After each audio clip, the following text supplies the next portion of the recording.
प्रस्तुति में और आयुर्वेद की प्रस्तुति में जो यहाँ लोग सीखने आए हैं, ये अपनी मर्जी से आए नहीं हैं।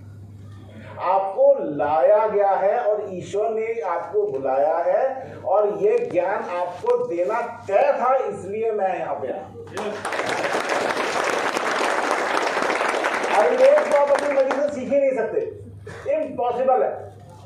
ऐसा दिमाग में कुछ ना कुछ फतूर आ जाएगा किसी के, वो इस क्लास से उठ के चला जाएगा या आयुर्वेद के पास आएगा ही नहीं। बहुत पुरानी कहानी थी, आपने सुना होगा, रावण युद्ध तो सबको पता ही होगा।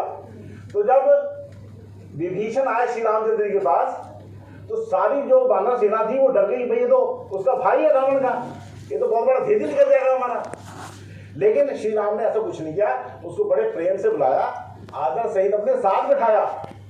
फिर हनुमान जी की बात समझ नहीं आई, बची नहीं, कहते कर क्या रहे हो, अपने सबसे बड़े दुश्मन के भाई को अपने साथ बिठा रहे हो, वो घर का भेद निकल गया। तो उन्होंने हनुमान जी को बताया कि जो व्यक्ति के मन में दुष्भावना हो, कुटिल हो, बदमाश हो, बुद्धि जिसकी बहुत ज्यादा गंदी हो गई हो, उसको मेरा नाम तक अच्छा नहीं लगता तो मेरे पास आ ही नहीं सकता। मेरे पास वही आ सकता है जिसका मन किसी न किसी तरह से शुद्ध हो गया हो, किसी ने अपने माँ बाप की सेवा की हो, किसी ने भगवान की सेवा करी हो, किसी ने कुछ करा हो, कुछ ना कुछ। ये हमें बारे में इसके बारे में कुछ नहीं पता, लेकिन विशुद्ध व्यक्ति ही यहाँ पे आ सकता है। विशुद्ध मतलब जो बहुत ज्यादा साफ व्यक्ति है मन का, वो ही आयुर्वेद को ग्रहण कर सकता है, रिसीव कर सकता है, नहीं तो नहीं।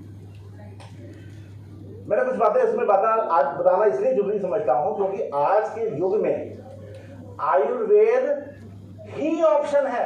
ध्यान से सुनिए आप लोग कहते हैं ये बिजनेस वो बिजनेस, बिजनेस की बात छोड़ दीजिए।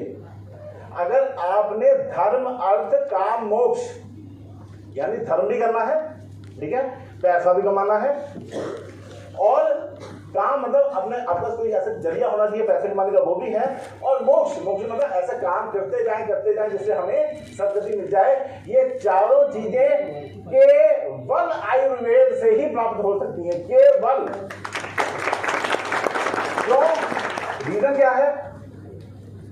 आयुर्वेद में क्या होता है, जैसे आप कोई आदमी बहुत दिक्कत में है, परेशान है, उसको खांसी हुई है, आपके साथ बैठा है, कोई डॉक्टर नहीं है उसके पास, उसका गला सूखता जा रहा है, खांसी करता जा रहा है, सूखी खांसी, आपने उसको काली मिर्च मिलाई, शहद में मिलाया और चटा दिया, 10 मिनट में ठीक हो गया। जैसे ठीक हुआ उसकी आत्मा आपको आशीर्वाद देती कि मैं इतनी परेशानी में था, आपने मुझे ठीक कर दिया, ये आपका धर्म हो गया। उसके बाद आपने अपना सामान उसको विश्वास हो गया, आपको विश्वास होने के बाद आपने उसको सामान भी दे दिया, ये खा ले होगा, बिल्कुल ठीक है, ये आपने मेरी खांसी ठीक कर दी होगी और भी लोग ठीक कर देगा, आपका सामान भी बिक गया, ये अर्थ हो गया, काम हो गया। आप बिजी हैं, आपको लोग पहचानते हैं कि ये आदमी जो है आयुर्वेद का काम करता है, आयुर्वेद का जो है ये बहुत बड़ा ज्ञाता है और इसको आयुर्वेद की इसको नॉलेज है, इसलिए उसका काम हो गया।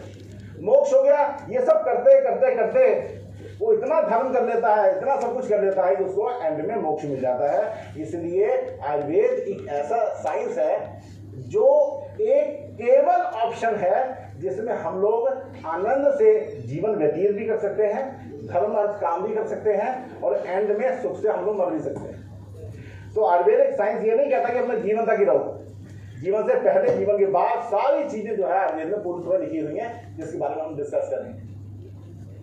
बात आती है फाइनेंशियल दौर की। कई लोग बोलते हैं जी हमने आयुर्वेद के साथ जुड़ा, हमें कोई प्रॉफिट नहीं हुआ, हमें कोई फायदा नहीं हुआ।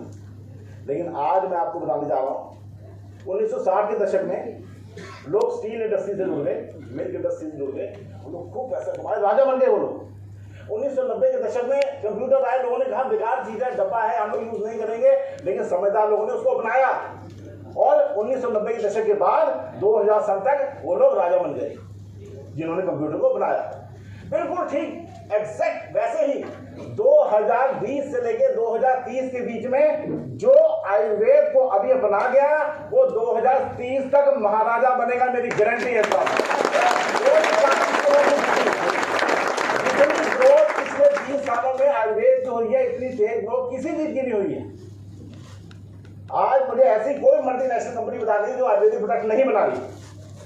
बड़ी बड़ी कंपनियों ने हर चीज में एलोवेरा घुसा दिया, हम लोग 20 साल से एलोवेरा दे रहे हैं, तब लोगों को समय नहीं पता चला, लेकिन जब हम लोगों ने ग्रोथ करी, जब आईएमसी ने ग्रोथ करी, लोगों को कान में आवाज आनी शुरू हुई आईएमसी की, लोगों ने भी एलोवेरा डालना शुरू कर दिया। क्या है ये है सही नॉलेज के साथ टिके रहना। अगर हम सही नॉलेज के साथ टिके रहेंगे, हम कुछ भी कर सकते हैं। सही नॉलेज क्या है? सही नॉलेज ये है कि हमें एग्जैक्ट ये पता होना चाहिए कि हमारी जो हम काम कर रहे हैं आयुर्वेद का, उसको हमने किस लेवल तक करना है, कहां तक पहुंचाना है उसको, और किस लेवल तक लेके जाना है।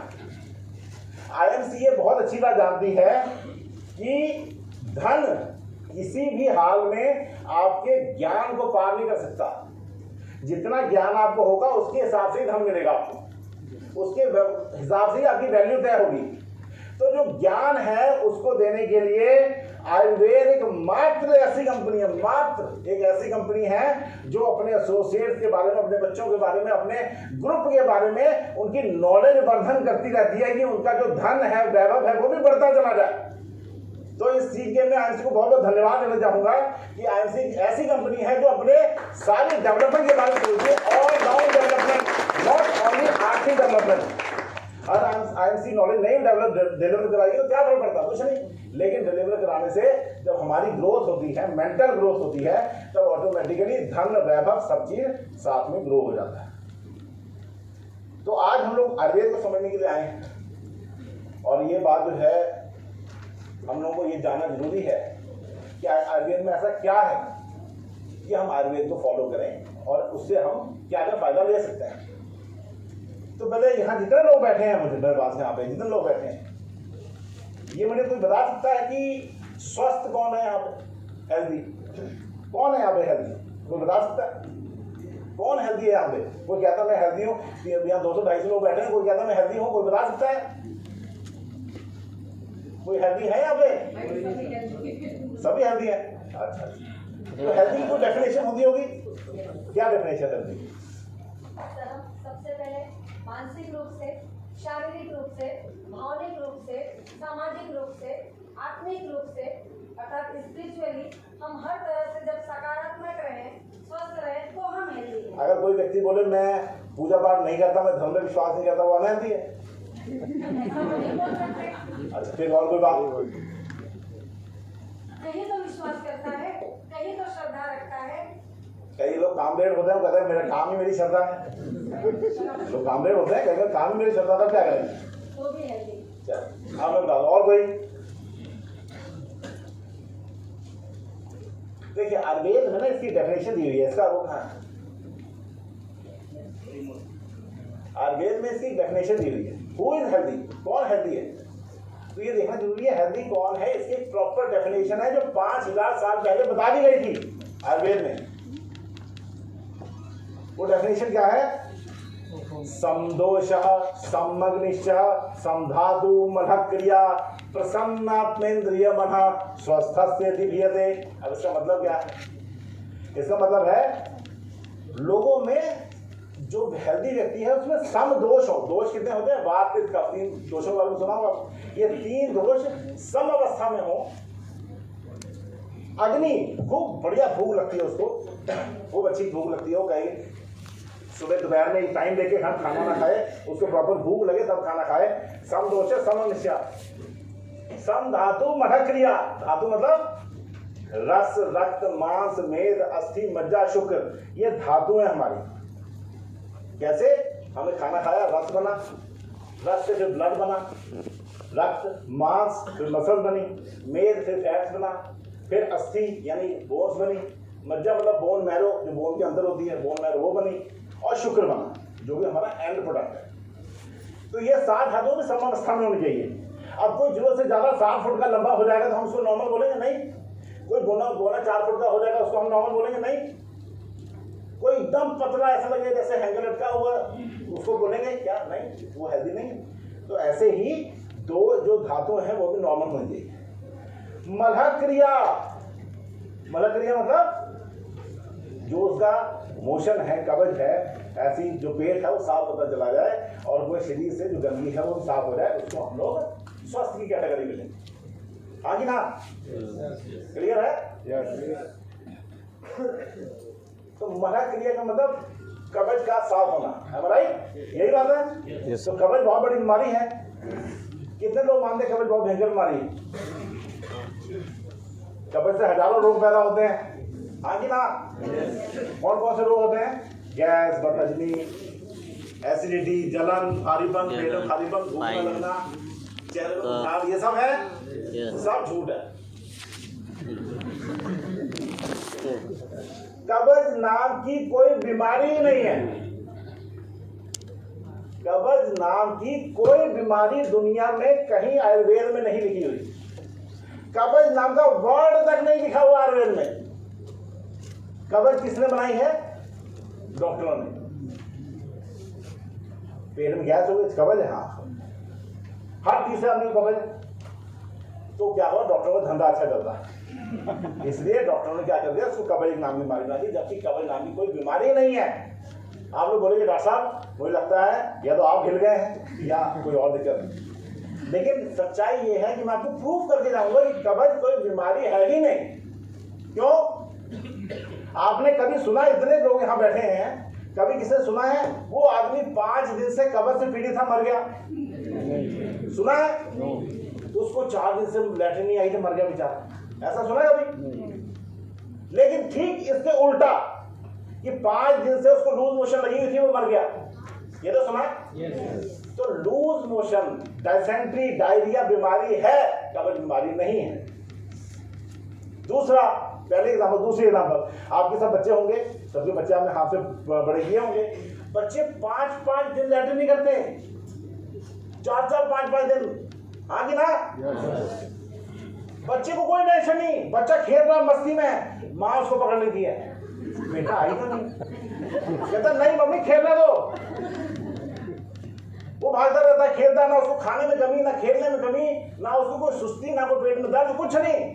लेकिन माँ टेंशन में, माँ खुद टेंशन में। 5वें दिन फोन कर देती है अपनी पति को, हेलो, ये 5 दिनों में गया नहीं बेटा, उधर पति बीमार, इधर माँ बीमार, बच्चा हेल्दी। बात समझ रहे हैं? It is known as call of nature. When we want to say that we are going for motion, what we say that in English, जैसे हम कहते हैं हमें लैटिन नहीं है, तो इंग्लिश में हम क्या बोलेंगे इसको? कि we want to have a call of nature. ये बोलते हैं ना? इसका मतलब क्या है? जब नेचर का मन करेगा पेट में से निकालने का, उसको निकाल देगी, उसने अंदर रखे अंडे लेने, कुछ नहीं, यूजलेस चीज है ये।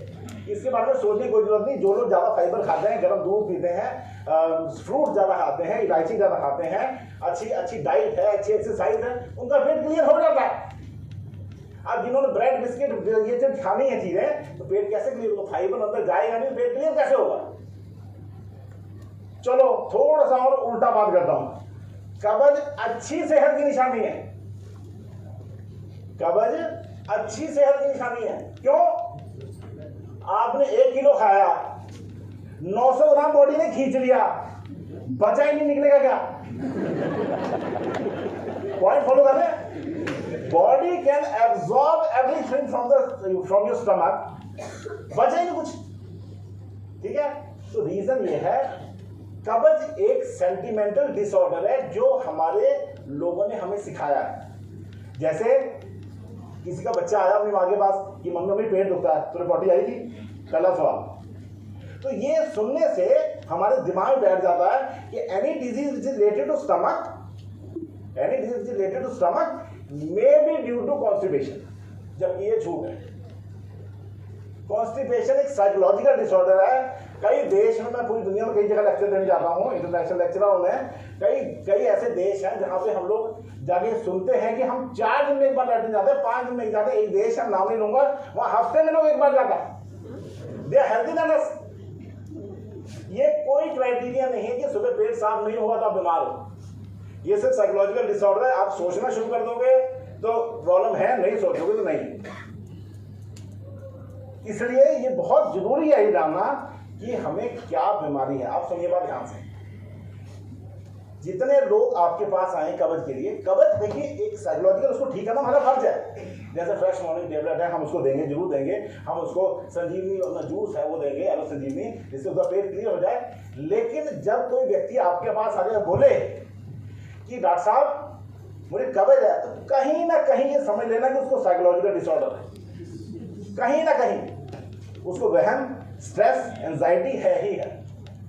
तो आपने उसको भी ट्रीट करना है।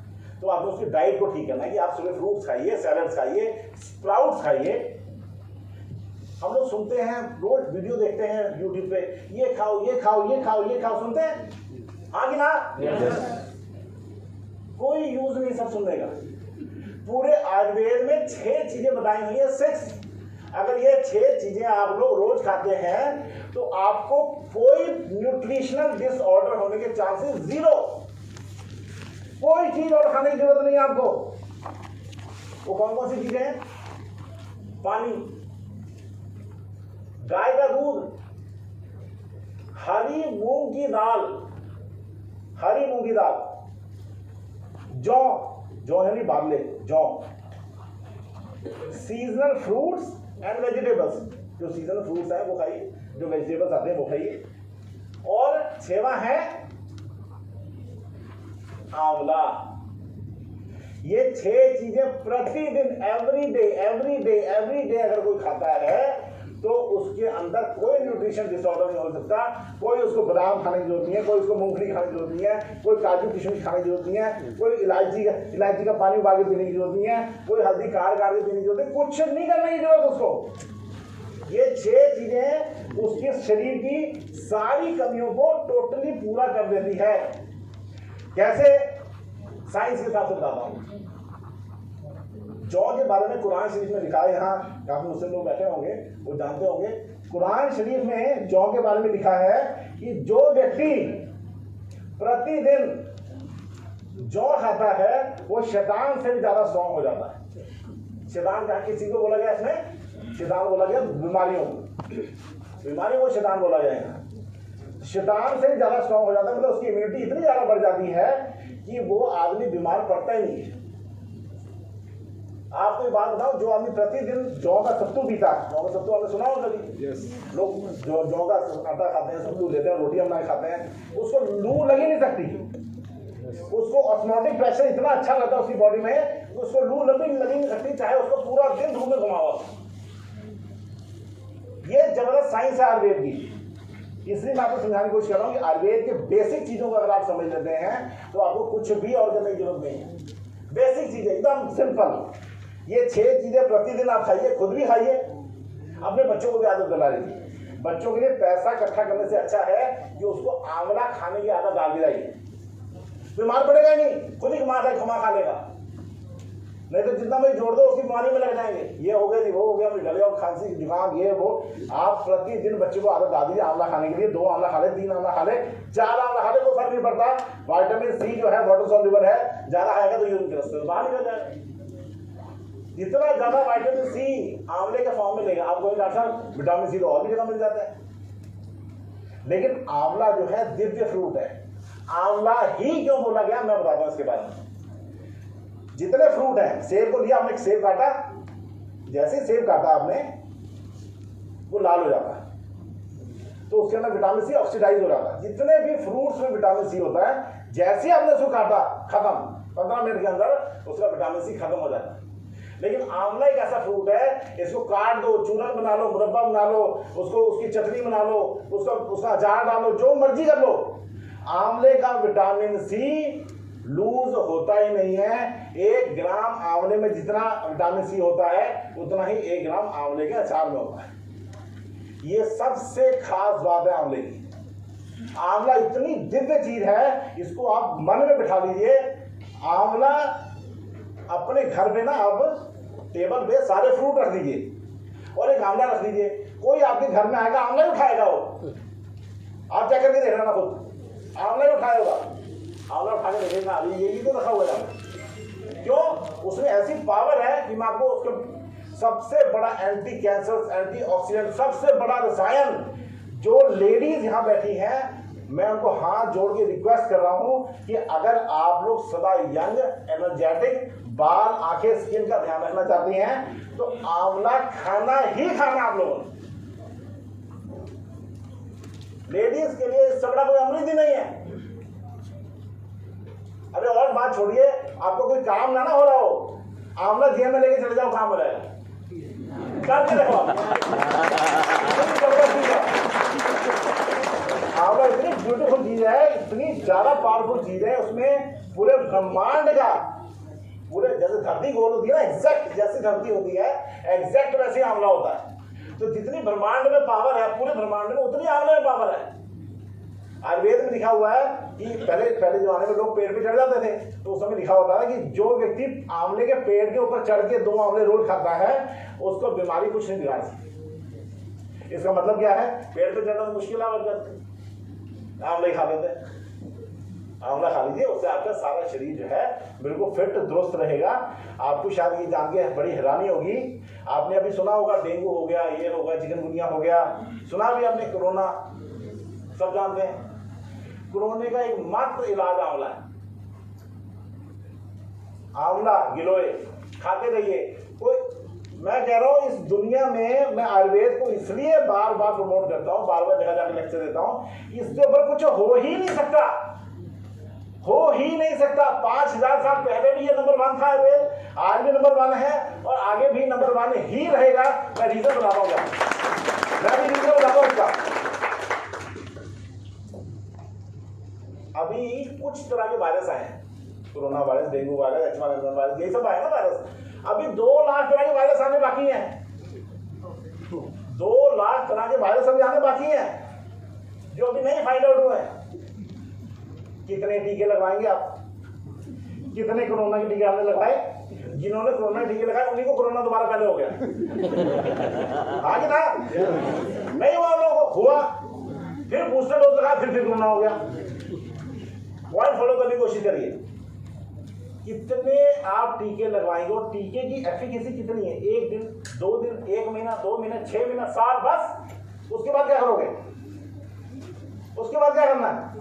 और टीका आपको कोरोना हटा रहा? नो, जो आपका वैक्सीनेशन है that is working on our immune system. Immune system में काम कर रहा है, इवेंचुअली तो इम्यून सिस्टम में काम कर रहा है। सीधी तरह ही करा लो, टीके लगवा के जरूरी करवाना है। और सीधी तरह करवाने का क्या इलाज है? गिलोय, आंवला, हल्दी। गिलोय, आंवला, हल्दी अपनी डाइट में प्रतिदिन शामिल करें, एवरी डे लें, अपने बॉडी के व्यवहार में डाल दें उसको। हमारे जो पूर्वज थे इतने इंटेलिजेंट थे, उन्होंने हमारे 10 तरह की ऐसी चीजें रसोई में डाल दी जिससे पेट ही ना खराब हो किसी का। अब पेट नहीं खराब होगा तो शरीर खराब नहीं होगा। तो दालचीनी, अदरक, सौंफ, इलायची, सौंठ, ये सब चीजें जो आप घर में यूज करते हैं, गरम मसाले ये वो जो यूज करते हैं, ये हमारे पूर्वजों की देन है। इसीलिए इंडिया में पेट की बीमारियां कम है, फॉरेन में लोग मरे बड़े पेट की बीमारी की वजह से। ये फायदा आयुर्वेद का। तो आयुर्वेद का इसके अलावा कोई चारा ही नहीं है, कोई और सिस्टम ही नहीं है जिससे आप आयुर्वेद को इतना ज्यादा इंप्रूव ना कर सके। और वो जो आज हमें चांस मिला है उसको करने के लिए वो आप करिए, जिसकी वजह से आप लोग को हेल्थ भी बांट पाएंगे और अपने आप को उस लेवल तक ले जाएंगे जिस लेवल तक लोग आपको इज्जत भी देंगे, पैसा भी देंगे, पैर भी छुएंगे। यही एक सबसे बड़ी साइंस है ये। तो इसलिए मैं आप सबसे रिक्वेस्ट कर रहा हूँ कि जितने लोग यहाँ पे आए हैं कुछ लेके जाएं, कुछ ना कुछ लेके जाएं। और आज हम डिटेल में बात करेंगे, अभी शुरुआत करेंगे, अभी मैंने शुरुआत की नहीं है, अभी शुरुआत करेंगे इसके बारे में। तो मैंने स्वस्थ की डेफिनेशन बताई, समदोष, समग्निश, सम धातु मन क्रिया, प्रसन्न आत्मेंद्रिय मना। धातु हो गई, सब कुछ हो गया, प्रसन्न आत्मेंद्रिय मना। आत्मा खुश हो, खुश आदमी हो वो। कई लोग ऐसे आपको मिलेंगे, 10 मिनट आप उनके साथ बैठ जाओ, ऐसा लगेगा आत्महत्या कर लो। बिल्कुल ऐसे। मैं दूर की बात करती हूँ, मैं अपने चाचे की बात बता रहा हूँ।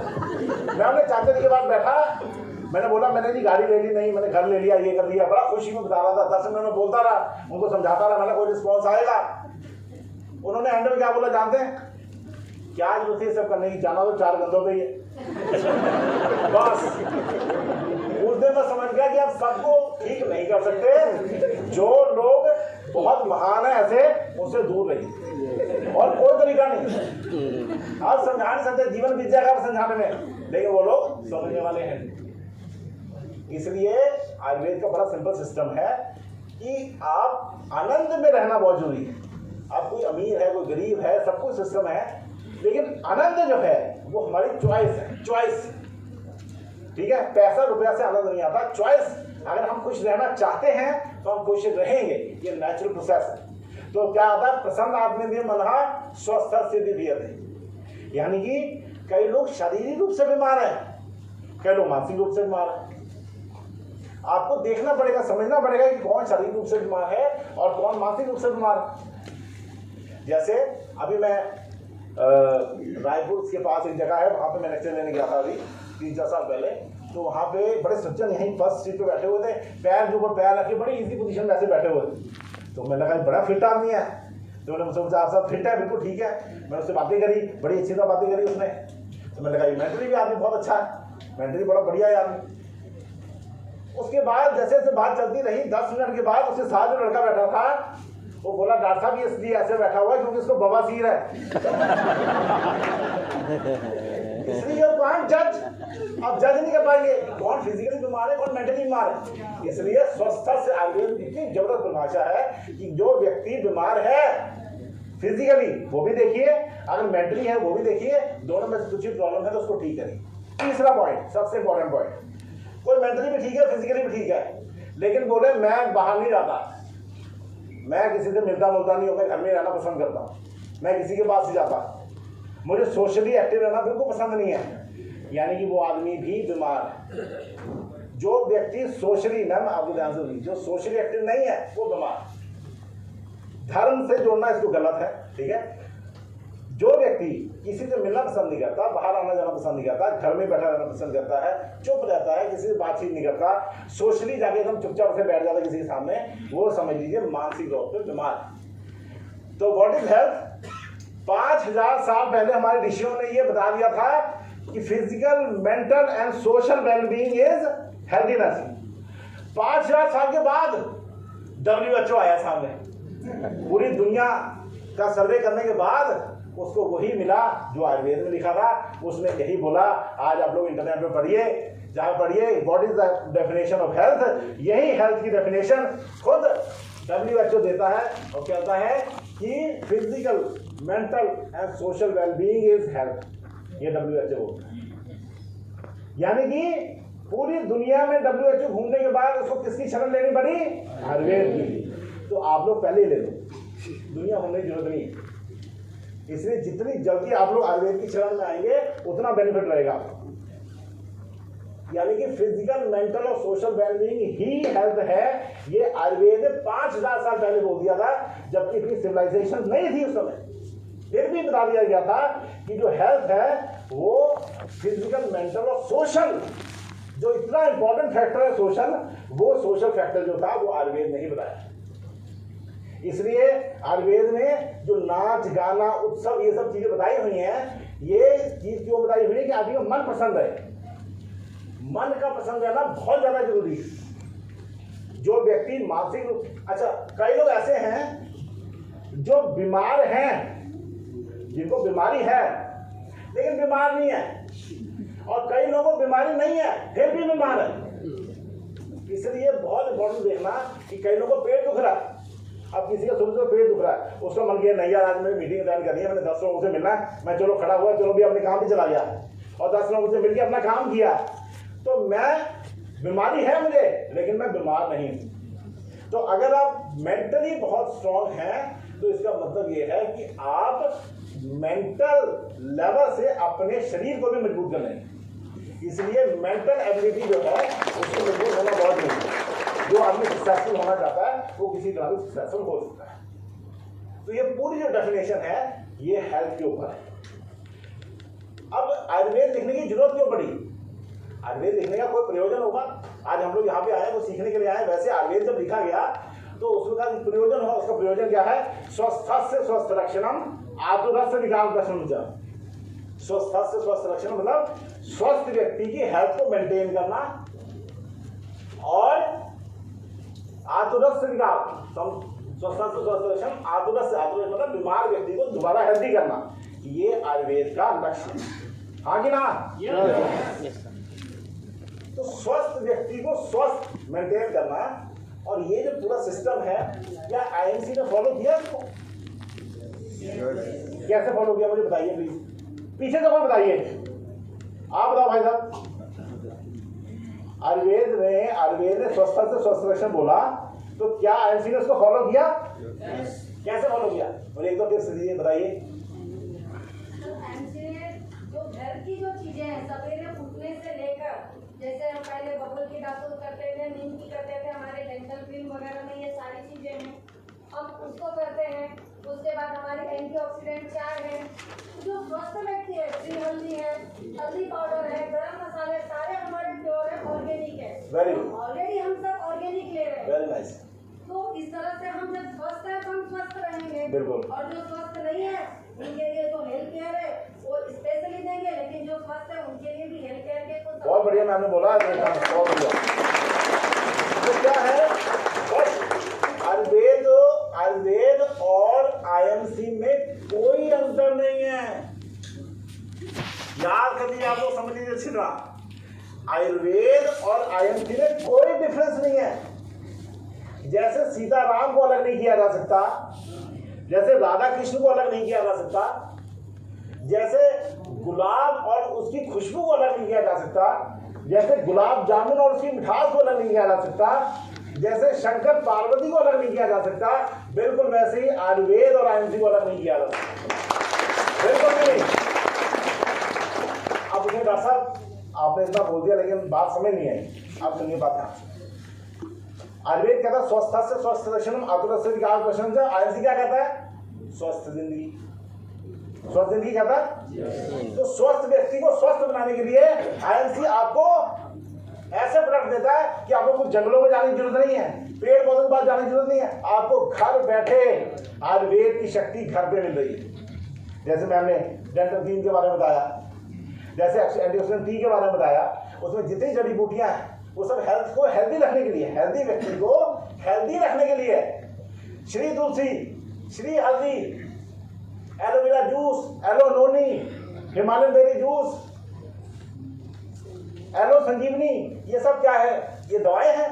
नो, ये रसायन है, रसायन। दिमाग में डाल लीजिए आप लोग, रसायन जिसको एंटीऑक्सीडेंट बोला जाता है, दैट रसायन इज हाईली पोटेंट इन आयुर्वेद। आयुर्वेद की बहुत बड़ी पोटेंसी है, पूरी की पूरी एक इतनी बड़ी बुक जो है वो आयुर्वेद में लिखी हुई है, सिर्फ इसी के ऊपर। स्वस्थ से स्वस्थ रखना, हेल्दी व्यक्ति को हेल्दी रखने में, और यही जान लगाई हुई है पूरी पूरी आईएमसी ने, हेल्दी व्यक्ति को हेल्दी रखने में।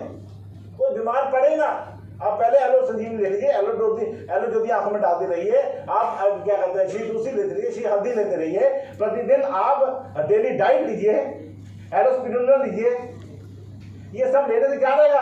आप हेल्दी ही रहेंगे, बीमार पड़ेंगे नहीं। बीमार पड़ने से दोबारा उसको हेल्थ में लेके आना बहुत जान लगती है, और पूरी तरह आदमी हेल्थ हो भी नहीं पाता बीमार पड़ने के बाद। एक बार किसी को डेंगू हो जाए, 2 महीने तक जान नहीं आती उसके शरीर में, हाँ कि ना? तो हेल्दी व्यक्ति को हेल्दी बनाए रखना ये आयुर्वेद का काम है। लेकिन आईएमसी उससे 5 कदम और आगे निकल गया। कैसे? कोई बता सकता है? कोई बता सकता है कि आईएमसी आयुर्वेद से भी आगे क्यों निकल गया? जी आप सुनिए बात ध्यान से। स्वस्थ जिंदगी तो हमें दे ही रहा है। बीमार अगर हम पड़ जाते हैं, जैसे गोडे का दर्द हो गया तो पेन में टेबलेट, कमर दर्द होती है पेन में टेबलेट, सिर दुखता है माइंड ब्लो टेबलेट, स्ट्रेस में टेबलेट, ये सब कुछ बीमार व्यक्ति को ठीक करने के लिए। तो जो आयुर्वेद कर रहा है वो तो आईएमसी कर ही रहा है। उसके साथ साथ स्वस्थ जिंदगी के साथ समृद्ध जिंदगी दे रहा है आईएमसी, ये सबसे बड़ी बात है। अकेले स्वस्थ जिंदगी पैसा ना हो क्या काम चले? तो इसलिए आयुर्वेद एक ऐसा प्लेटफॉर्म है, आईएमसी एक ऐसा प्लेटफॉर्म है जो स्वस्थ जिंदगी भी दे रहा है और समृद्ध जिंदगी भी दे रहा है। आप अपने आप को पूरी तरह ऊर्जावान बना के रखिए, पूरी तरह एनर्जेटिक रखिए। ये जो टाइम हम लोग ये देखिए, मैं वैसे समय में बताया कि 3 साल पहले आया था, उससे पहले भी आया था एक बार, 2014 की बात बता रहा मैं। उस समय कुछ लोग थे, बहुत थोड़े से लोग, फिर 2018 में आया बहुत लोग थे, आज उससे भी ज्यादा लोग हैं। मुझे ऐसा लगता है कि अगर 1-2 साल बाद और आऊंगा तो स्टेडियम का इंतजाम करना पड़ेगा, ज्यादा मुझे लगता है। तो मैं चाहता हूँ कि ऐसी आईएमसी के जो परिवार है वो ग्रो करे। जितना हम आईएमसी को ग्रो करवाएंगे उतना ही हम आयुर्वेद को ग्रो कर पाएंगे। दोनों एक दूसरे के पूरक हैं। और अगर आईएमसी ग्रो करेगी, आयुर्वेद ग्रो करेगा, तो हमारा देश ग्रो करेगा। देखिए जर्मनी है, उसका टेक्नोलॉजी सबसे हाई है, ठीक है। जो चाइना है वो सबसे ज्यादा प्रोडक्शन करता है, इलेक्ट्रॉनिक्स में नंबर 1 है। हर देश कोई ना कोई चीज में नंबर 1 है। कोई टेक्सटाइल में है, कोई किसी में है, कोई गाड़ियों में है, कोई इलेक्ट्रॉनिक्स में है, कोई इंफ्रास्ट्रक्चर में है, किसी ना किसी में नंबर 1 है। हमारा देश किस में नंबर 1 है? ओनली आयुर्वेद। अगर लोग आयुर्वेदा बोलते हैं, जैसे मुंह से आयुर्वेद निकलता है वो इंडिया साथ में निकलता है, भारत साथ में निकलता है उसके। इसलिए अगर आप लोग चाहते हैं कि फ्यूचर में हमारे देश को रिस्पेक्ट की नजर से देखा जाए, आदर की नजर से देखा जाए, तो आयुर्वेद को हमें बढ़ाना पड़ेगा, उस लेवल तक लेके जाना पड़ेगा आयुर्वेद को, जहां पे लोग बोलेंगे भारत नंबर 1 है, क्योंकि आयुर्वेद नंबर 1 है। इसलिए हम सब लोग मिलके ये काम करेंगे कि एक दूसरे को नॉलेज जो हम जल्दी जल्दी पहुंचाएंगे, जिससे कि हम लोगों को पता चल सके क्या असली है क्या नहीं। सच नॉलेज देना बहुत जरूरी है। आम का सीजन चल रहा है, आम गर्म है कि ठंडा?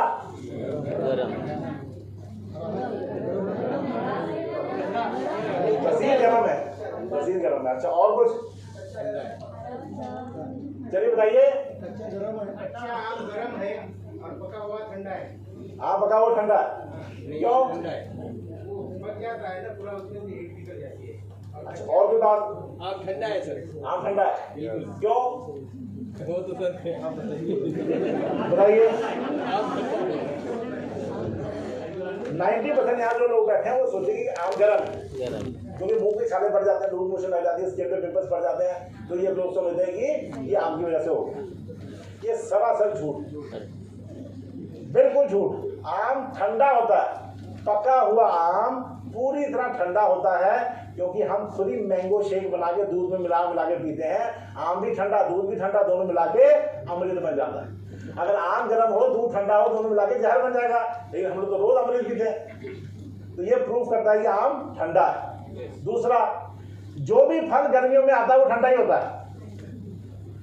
जो भी फल, तरबूज हो, खरबूज हो, जितने भी फल गर्मियों में आते हैं वो ठंडे ही होते हैं, इसलिए आम ठंडा। प्रकाश में क्लियरली लिखा हुआ आम शीतलीय होता है, ठंडा होता है, ताकत देता है, बल देता है, एनर्जी देता है। जो गर्म चीज होती है बहुत ज्यादा एनर्जी देती है। बल जो है आम ठंडा नहीं होगे, ये गर्म ना होगे, ठंडा है। ये लोग आप अच्छी तरह समझ लीजिए। 99% लोग आप जीवन में जिससे पूछेंगे वो बोलेगा आम गर्म।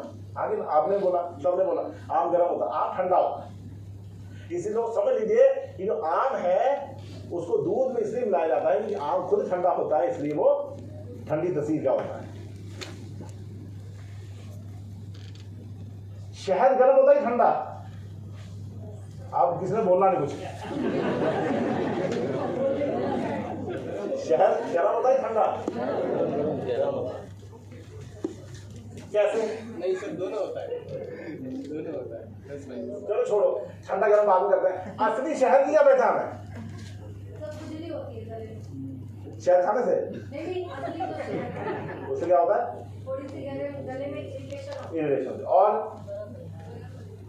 असली शहद की पहचान, शहद हमारे खून में बसा हुआ। आप लोग शहद नहीं बोले, पैदा होते हर आदमी ने शहद खाया, आप लोग शहद नहीं बोले। कुछ ऐसा कोई आदमी है जैसे शहद ना खाया हो? पैदा होते शहद खाया आपने, सोने की चम्मच से, चांदी की चम्मच से बात अलग है, खाया तो शहद ही है। बताइए शहद, असली शहद क्या पहचान है? क्या पहचान है? आज जो बोलेगा नहीं ना, जाने सुना सुना है असली शहद। असली शहद मालूम डालूंगा। और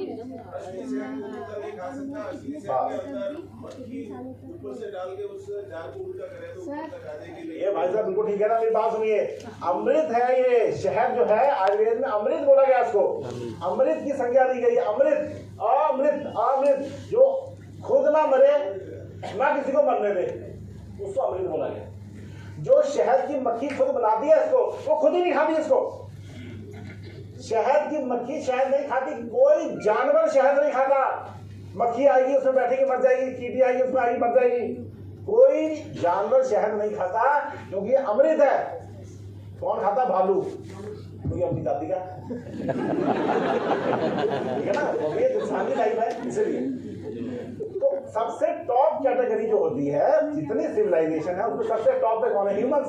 तो ह्यूमंस के लिए, इंसानों के लिए शहद बना हुआ है अमृत, इसलिए बोला गया है जितना पुराना शहद उतना असली, उतना अच्छा, ना खुद खराब हो ना किसी को खराब होने दे। शहद के बारे में अगर मैं बोलना शुरू करूं तो पूरा दिन आज शहद के बारे में बोल सकता हूं मैं। लेडीज की छाइयां बढ़ जाती हैं, शहद लगाइए गायब, नहीं तो 1 करोड़ की क्रीम लगा लो, कुछ खेल है। 1 करोड़ की क्रीम लगा दिए छाइयों पे, अगर ठीक हो जाए तो मैं नौकरी छोड़ दूंगा। एकदम टंके की रोटी बोल के जा रहा हूं मैं यहाँ पे। शहद लगाइए, शहद खाइए, आंवला खूब दबा के खाइए, आपकी छाइयां खत्म है। लिख के दे दो किसी को कि रात को 3 महीने तक लगातार आंवला खा और शहद लगा, शहद खा, देखो कैसे गायब होती है उसकी। जिनको गले की इरिटेशन रहती है, बाल में गला खराब हो जाता है, खांसी हो जाती है, जुकाम हो जाता है, नजला हो जाता है, फिक्स कर दो। जो जैसे खड़ा हो, जैसी आंख खुले उसकी, ब्रश बाद में करे, बट आलस में शहद चाटते। इतना बड़ा अमृत है ये, शहद से बड़ी कोई चीज नहीं है। इसलिए ये अमृत है, इसलिए इसका जो पहचान है ये है, रोटी लो उस पर शहद लगा दो, कुत्ते आगे फेंक दो, खा गया नकली शहद, नहीं खाया असली शहद। ये पहचान है इसकी, क्योंकि अमृत है, सूंघते कुत्ता खा गया उसको। It is made for only humans. बच्चा पैदा, इतना विश्वास है हमें, आपके खून में आयुर्वेद है और आयुर्वेद से कैसे भाग सकते हो? बच्चा पैदा होते ही शहद खिलाया जाता है उसको। तो पहली चीज जो सबसे प्रिय बच्चा आपका, जो पहली चीज उसको खिलाई जाती है वो है आयुर्वेद।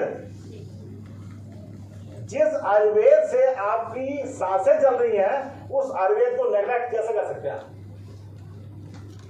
आयुर्वेद सीखना पड़ेगा। इसलिए मैं जब आया था यहाँ पे तो मैंने बोला आयुर्वेद सीखना पड़ेगा, पढ़ना ही पड़ेगा, और कोई तरीका ही नहीं है हेल्दी देने का, और कोई तरीका नहीं है वर्ल्ड में। जहां मर्जी जाइए, मैं सब जगह जाकर लेक्चर देख चुका, सबकी पैथियां देख चुका, किसी की पैथी में दम नहीं है। जो आयुर्वेद में सिस्टम है, इतना ब्यूटीफुल सिस्टम, वो किसी सिस्टम हो ही नहीं सकता। इसकी प्रकृति बता दी, इनकी प्रकृति बता दी, सबकी प्रकृति बता देगी। अब ये मैडम है, मैं इनकी प्रकृति बताता हूँ। अब आइए, इनको ना इनको मार्फिनाट फीचर है। अब जैसे मैं सबकी प्रकृति बताता हूँ, ये वातर प्रकृति है। इनका हाथ देखिए, हाथ में लिया, अंगूठे को ऐसा किया, देखिए इससे हथेली से बाहर निकल गया, देखिए निकल गया, निकल गया कि नहीं? नहीं, जोर नहीं लगाना, हल्का बिल्कुल एकदम हल्का सा मोड़ना, ये देखिए हथेली से बाहर, हाँ कि ना? अब ये हीरे मोती खा ले चाहे, वेट नहीं बढ़ेगा, क्योंकि मार्फिनाट feature, she is more intelligent than all of us. काफी इंटेलिजेंट है ये, लोगों से हमसे ज्यादा तेज होंगी, लेकिन चर्बी नहीं चढ़ेगी इनके। क्यों? इनके एडिपोज टिश्यू है ही नहीं जिसके अंदर चर्बी जाके जमा होती है। नहीं, इसमें मजाक की बात नहीं है, ये मैं इसलिए आपको बता रहा हूँ कि हर एक व्यक्ति अलग होता है, हर एक व्यक्ति अलग है। ये वातर प्रकृति की लेनी है, ठीक है, ये प्रकृति है। अब इस प्रकृति का फायदा क्या है? फायदा ये है कि ऐसे लोग लंबा जीते हैं, ज्यादा तेज होते हैं, एक्टिव ज्यादा होते हैं, काम ज्यादा करते हैं, पर नुकसान ये है इनकी चर्बी नहीं चढ़ती, बस इतनी सी बात है, ठीक है। ऐसे हर व्यक्ति अलग होता है, हर एक व्यक्ति अलग है। मैं अभी डेमोन्स्ट्रेशन करूंगा तो बताऊंगा कि कौन कौन सी प्रकृति कैसे कैसे होती है, ठीक है। अब ये पितर प्रकृति व्यक्ति है, पितर प्रकृति, मैं आपको सबकी बात बताऊंगा, ठीक है। पितर प्रकृति व्यक्ति, ठीक है, पितर प्रकृति मतलब थोड़ा स्वभाव जो है ना, थोड़ा सा, ठीक है। तो इसलिए हर व्यक्ति की अलग अलग टाइप होती है, उसको मैं आपको बता के जाऊंगा क्या होता है। 18 तरह के लोग होते हैं, 18 तरह के लोग सारे होते हैं तकरीबन, ठीक है। क्या होता है, सारी चीज डिपेंड करती है मेंटल लेवल पे, मेंटलिटी कैसे उसकी है, कैसे हम उसको अपने जीवन को देखते हैं, कैसे हमारा खान पान है, हमें पता चल जाए कि हम मेदस्वी हैं, ठीक है। उसमें हम अपने शरीर को भारी करने वाली चीज नहीं खाएंगे, जैसे दही। अरे दही गर्म है कि ठंडा? नहीं, गरम है सर, गरम। ठंडा है आप लोग ये तो याद हो गया कि डॉक्टर साहब ने बोला कि दही गरम है, जो हुआ ये भी याद। दही क्यों गरम है? सांस बनने के बाद में ठंडा हो जाता है, सांस बनने के बाद में ठंडा हो जाता है, सांस बना दी जाए दही की तो ठंडा हो जाता है। अच्छा, दही का फायदा है क्या? फायदा कैल्शियम है, और दही का और क्या क्या फायदा? सब लोग दही खाएंगे अभी थोड़ी देर बाद। दही का क्या क्या फायदा? दही का फायदा दही का फायदा आप लोग खाते हैं, बताओ सही भाई। खाना डाइजेशन होता है जी, कैल्शियम होता है, विटामिन होते हैं। कौन सा विटामिन होता है? विटामिन डी होता है, विटामिन सी होता है, चेक करिएगा। और हैं बी होता है और दही बिल्कुल बेकार है।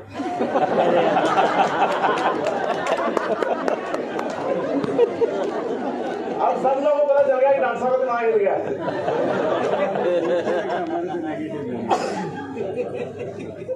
अब मैं बताता हूँ क्यों, ध्यान सुनिएगा। मैदा बात कर रहा हूँ आपको। रियल आयुर्वेद तभी नहीं कर रहा हूँ, रियल आयुर्वेद का पता होना चाहिए। ऐसी हमारे पास 600 ऐसी चीजें हैं, अगर मैं बताऊँ तो इसको 6 दिन का कम से कम समय चाहिए, लेकिन मैं आपको सब कुछ बता के जाऊँगा थोड़ा थोड़ा। दही का एक गुण है विषंदी, ध्यान से सुनिएगा। दही का एक गुण है विषंदी।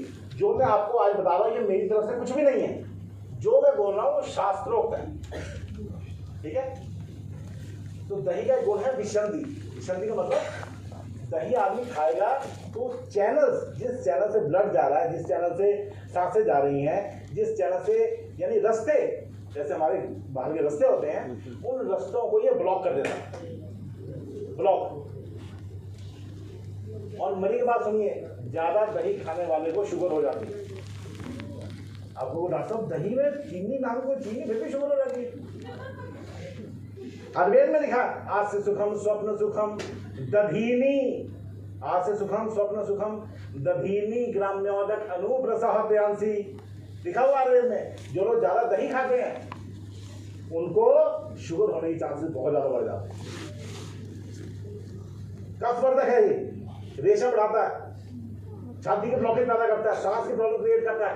इस चीज में फायदा, कोई चीज में फायदा नहीं। गोडे का दर्द पैदा करता है, हार्ट अटैक कराता है, अदरक पैदा करता है, जोड़ों का दर्द पैदा करता है, यूरिक एसिड बढ़ाता है, पेट में भारी बंद कर देता है, कोई एक्टिव रहता है। दही खा लो जाके आदमी सोना ना मर जाता है, हाँ कि ना। और विटामिन सी कौन बोल रहा है? इतना सुनने के बाद पढ़ाना पे काम होगा मेरा।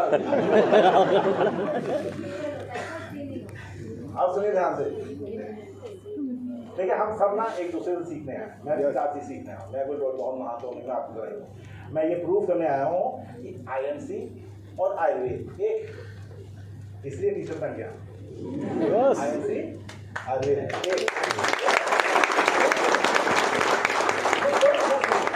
ठीक है, इसलिए मैं छोटी छोटी बातें बता रहा हूँ। दही क्या है? जितना दही खराब है, ध्यान सुनिए आप सब लोग, जितना दही खराब है उतना ही छाछ मट्ठा उतना ही बड़ा अमृत है।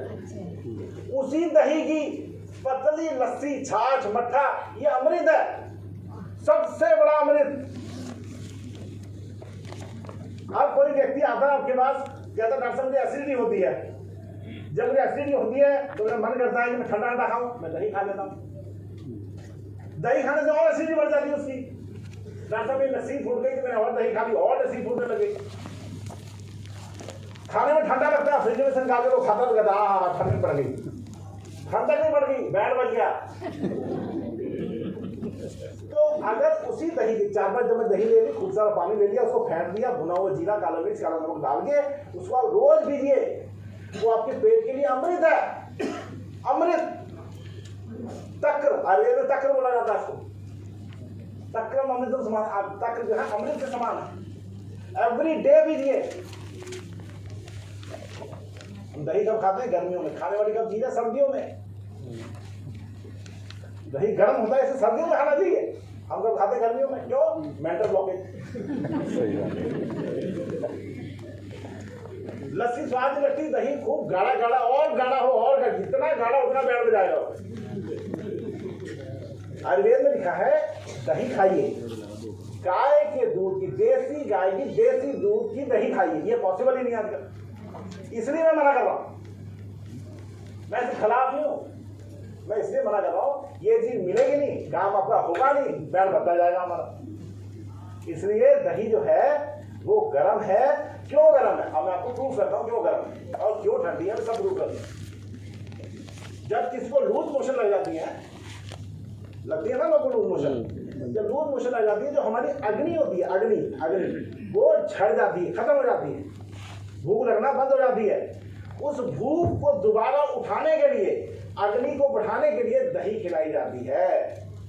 दही खाने से अग्नि बढ़ जाती है, डाइजेशन दोबारा से प्रॉपर होने लग जाता है, भूख लगने लग जाती है, लूज मोशन रुक जाती है, पेट हल्का हो जाता है। आज मैं सबको एक नुस्खा बता के जा रहा हूँ, सबको अच्छी तरह काम डालो, लिखना बंद करो, छोड़ो उसको, लिखना उठना कुछ नहीं करो ना बाबा। सुनो, ऐसा दिमाग फिट होगा दोबारा मुर्गी की जरूरत नहीं पड़ेगी किसी की। एक कटोरी दही ले लो, सुनिए मेरे बात ध्यान से, जो आप मैं बताने जा रहा हूँ ना, ये पत्थर पर लकीरें हैं। हमारे मेरी 4 पुश्तें यही काम करती आ रही हैं। तो जो मैं आपको बताने जा रहा हूँ ना, अगर वो आप शांति से सुन लोगे तो आपका आधा जीवन आसान हो जाएगा। कोई एंटीबायोटिक खाने की जरूरत नहीं, किसी की लूज मोशन लग जाएगा। देखिए कई लोग ऐसे होते हैं जिनमें 5-5, 6 बार लैट्रिन जाते हैं, खाया लैट्रिन है कि नहीं, देखा आपने? ऐसे IBS के लोग होते हैं, इरिटेबल बाउल सिंड्रोम। दूसरा था उल्सरेटिव कोलाइटिस, हाँ ऐसे लैट्रिन करेगा, लैट्रिन निकालेगा, उसमें से झाग निकलेगी। ध्यान सुनिए, आप लोग मजे लीजिए लेकिन सामने समझिए, झाग निकलती है, लेस निकलती है, फ्लश के साथ चिपक जाती है। ध्यान समझिए, वो है अल्सरेटिव कोलाइटिस। खून निकलता है, खून लैट्रिन टप टप टप टप खून निकलता है, काले रंग की लैट्रिन आती है, रुख जैसी, कोयले जैसी लैट्रिन आती है। इन बीमारियों में बड़ी से बड़ी दवाई फेल है, फेल। करना क्या सुनिए, 1 कटोरी दही लीजिए, 1 कटोरी दही ले लीजिए, दही में 2 केले को मैश करके डाल दीजिए, 2 केले लिए मैश किया उसमें डाल दिया, और 1 बड़ा चम्मच ईसबगोल डाल दीजिए, ईसबगोल, उसको मिक्स करा और नाश्ते के बाद पेशेंट को खिला दिया पूरी कटोरी। मैं कह रहा हूं जिंदगी भर आपके पैर छुएगा, इतना जबरदस्त नुस्खा है। दही केला ईसबगोल। किसी घर में लूज मोशन लगे, कोई एंटीबायोटिक नहीं देती, कोई ऑफ्लॉक्सासिन, ओमेटाजोल, नॉर्फ्लॉक्सीजन, लाभ कुछ नहीं देना, ये खिलाइए, साथ ही।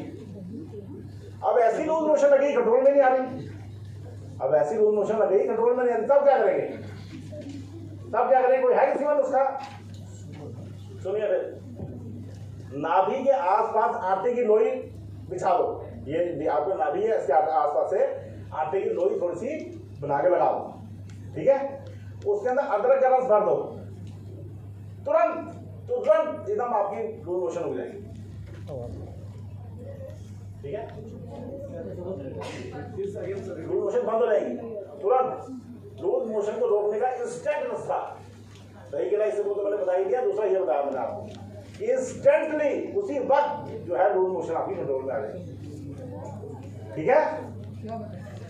क्लियर है सर?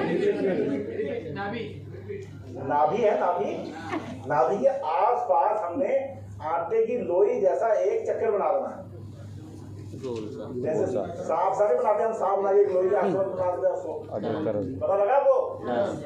उसके अंदर अदरक का रस भर देना, थोड़ी देर लेट जाना, 5-7 मिनट के अंदर लूज मोशन जो है कंट्रोल में आ जाएगा, ठीक है? ओके है? Yes sir. अदरक का रस।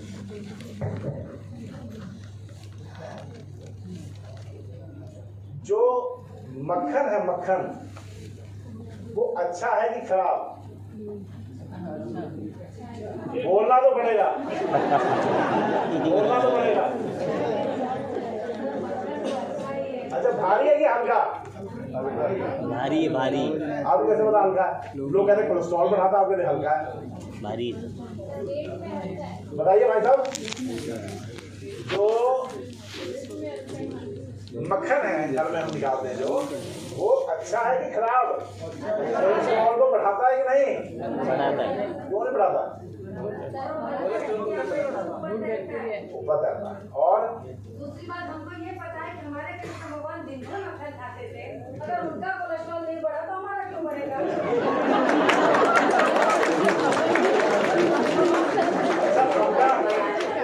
उनका दिमाग बढ़ गया, आपका भी बढ़ गया, उन्होंने दुनिया चलाई, अब हमको चला रही है। ये बिल्कुल ठीक है। ये है जब हम मक्खन को निकालते हैं, रगड़ते हैं, तो मक्खन तैर के ऊपर आता है। तो जो चीज तैर के ऊपर आ रही थी उसको लघु बोला जाता है, लघु। आयुर्वेद में लघु मतलब हल्का। अब मजेदार बात सुनिए, हल्का निकाला हुआ वाइट मक्खन कोलेस्ट्रॉल को कम करता है, गुड कोलेस्ट्रॉल को बढ़ाता है, वेट को कम करता है, मसल्स ग्रोथ को बढ़ाता है, आंखों को ताकत देता है, मसल्स को ताकत देता है, स्किन पे शाइन लेके आता है, बच्चों के लिए सबसे बड़ा अमृत है। और मक्खन और मिश्री खाने से हड्डियां लोहे जैसी हो जाती है। किशन जी का दिमाग थोड़ी खराब था, रोज मक्खन खाई जाते हैं। तो जो मक्खन है वो मक्खन जो है बहुत बड़ा अमृत है, बहुत बड़ा अमृत। तेल तेल गर्म है कि ठंडा? जी ठंडा है। और कोई और पीछे वाले मजे कर रहे हैं इसलिए। तेल ठंडा है कि गर्म? गरम है। तेल का फायदा क्या है? तेल का फायदा और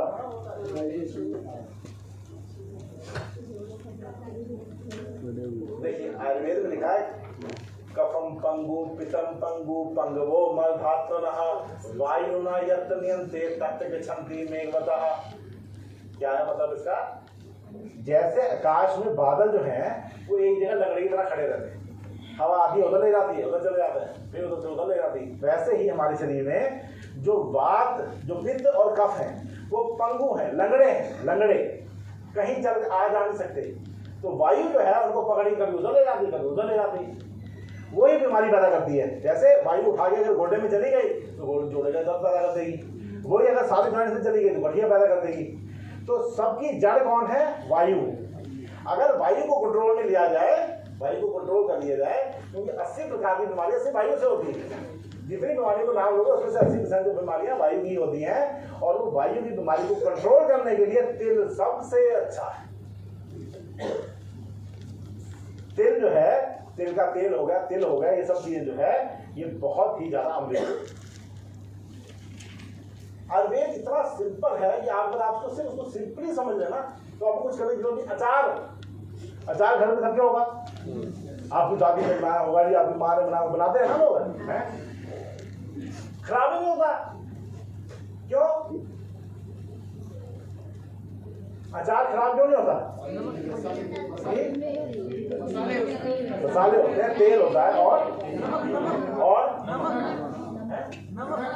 उसमें कैल्शियम विटामिन सी तो नहीं डालते हम, डालते हैं। आप सुनिए बात ध्यान से। बेसिकली हम अचार को आयुर्वेद में डालते हैं, हाँ कि ना? क्लियर है? जब अचार कई सालों तक अपने आयुर्वेद में बैठा मजे ले रहा होता है, उसके आसपास 10,000 तरह के बैक्टीरिया वायरस हैं, उसे कोई डर नहीं। वो गाना गा रहा होता है अंदर बैठा कि आ देखें जरा जिसमें है कितना दम, खूब मजे बैठा होता है। और जो वायरस होता है, जो बाहर वायरस घूम रहे होते हैं, बैक्टीरिया घूम रहे होते हैं, वो कहते हैं एक बार बाहर निकल के दिखा। जो तो समझदार होते हैं वो तो पहले आयुर्वेद में बैठे रहते हैं आराम से। जो कहते हैं मैं निकल के दिखाता हूँ बाहर, जैसे ही बाहर निकला, बाहर आया 3 दिन के अंदर सड़ जाता है, खराब हो जाता है, बैक्टीरिया वायरस उसको नष्ट कर देते हैं पूरी तरह, फंगस लग जाती है, बैक्टीरिया लग जाते हैं, खत्म कर देते हैं उस अचार को। जो अचार की उम्र कम से कम 200 साल होनी थी वो 2 दिन में खत्म हो गया, क्योंकि वो आयुर्वेद से जुदा हो गया। कृपा करके आप लोग आयुर्वेद से जुदा कोई वायरस बैक्टीरिया का बाप आकर कुछ नहीं बिगाड़ सकता, कुछ नहीं कर सकता कोई।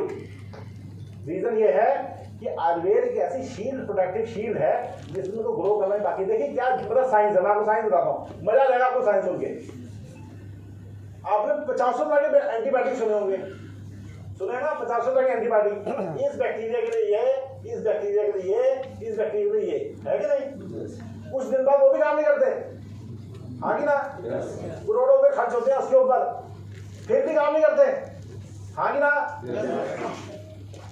आयुर्वेद क्या कहता है कि एक चीज है हमारे पास, मान लो एग्जांपल कोई भी चीज ले लो, तेल ले लो, तेल, सरसों का तेल ले लो, सारी बात छोड़ो, सरसों के तेल में कोई बैक्टीरिया ग्रो नहीं कर सकता।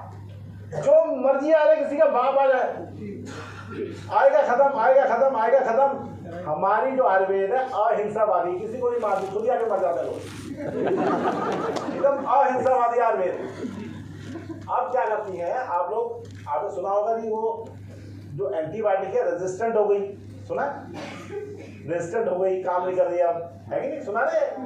आपने कभी सुना है कि वो बैक्टीरिया तुलसी से रेजिस्टेंट हो गया, नीम से रेजिस्टेंट हो गया, सुना कभी? पूछे क्यों, पूछे क्यों? क्यों? क्या होता है कि जो अंग्रेजी दवाइयाँ हैं वो क्या करती हैं, सामने आया ये मान लो कोई बैक्टीरिया है, उसे गोली मार दी था, बैक्टीरिया मर गया, ठीक है। दूसरी बार वो प्रोटेक्टिव शील्ड पहन के आता, कहता मार, अब मरता ही नहीं, ठीक है। तो उसने आपको अपने आप को बदला, ठीक है, वो मर गया, जैसे मरा जैसे बदला वो मरना बंद हो गया, यानी कि हमारी बीमारी फिर आगे खड़ी हो गई। अब दूसरा देखिए, आपने गिलोय खाना शुरू कर दिया, गिलोय खाना शुरू कर दिया, आंवला खाना शुरू कर दिया, नीम खाना शुरू कर दिया, अब क्या होगा, जो बैक्टीरिया वायरस पनप रहे हैं उनको खाना तो चाहिए, ऑक्सीजन लेवल वगैरह कुछ तो चाहिए जीने के लिए, वो उसका हुक्का पानी बंद कर देती है।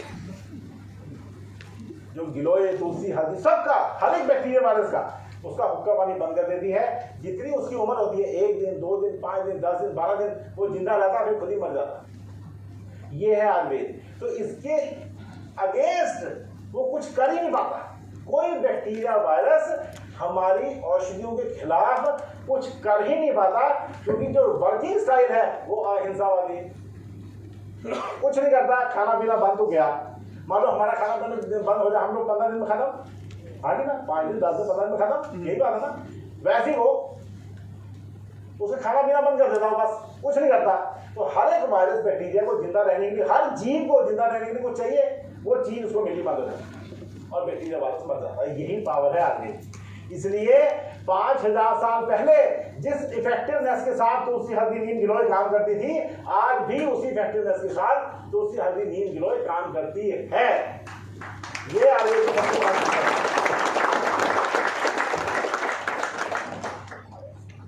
आज हम सब लोग यहाँ इकट्ठे हुए हैं, क्यों इकट्ठे हुए हैं? आयुर्वेद। आज हम इसलिए इकट्ठे हुए हैं, नहीं तो हमें क्या जरूरत है इकट्ठे होने की? आयुर्वेद को सीखना है, आयुर्वेद के बारे में पढ़ना है, आयुर्वेद के बारे में डेवलपमेंट करनी है, यही करना है। ये मैंने आपको अभी समझाया, थोड़ी देर पहले देखा होगा हमने स्वस्थ रक्षण ऑपरेशन, जैसे मैंने आपको बताया कि स्वस्थ व्यक्ति को स्वस्थ रखना ये हमारा काम है, और बीमार व्यक्ति को दोबारा ठीक करना ये हमारा काम है।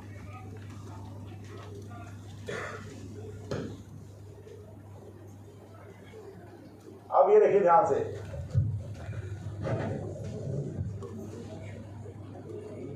इस श्लोक के ध्यान सुनिए। अश्वगंधा अनिल श्लेष्म श्वेत शोध श्यापः बलरसायन तिक्ता कशोषुष्ण तिक्त शुक्ला। ये जो है अश्वगंधा का श्लोक है। अश्वगंधा जो है आयुर्वेद में सबसे पावरफुल एजेंट माना जाता है। क्यों माना जाता है सबसे पावरफुल एजेंट? क्योंकि ये एक ऐसी औषधि है जो हर एक व्यक्ति के लिए बनी है और हर एक व्यक्ति को पावर, एनर्जी, ताकत आने के लिए सबसे अच्छी है। इसलिए इसका जो गुण है सबसे इंपॉर्टेंट है। अब मैं हर आयुर्वेद में क्या क्या चीजें इंपॉर्टेंट है इसके बारे में बताना चाहूंगा आपको। सर्व औषधि नाम अमृता प्रधानम। जितनी औषधियां दुनिया है, दुनिया में जितनी भी दवाइयां दुनिया में हैं, चाहे तुलसी है, नीम है, हल्दी है, जितनी भी दवाइयां हैं उनमें सबसे इंपॉर्टेंट, सबसे बड़ी औषधि जो है वो अमृता यानी गिलोय है। गिलोय, गिलोय का नाम सुना सबने? गिलोय सबसे बड़ी औषधि है। वीट गोल्ड टेबलेट आती है अपनी, क्या उसमें? और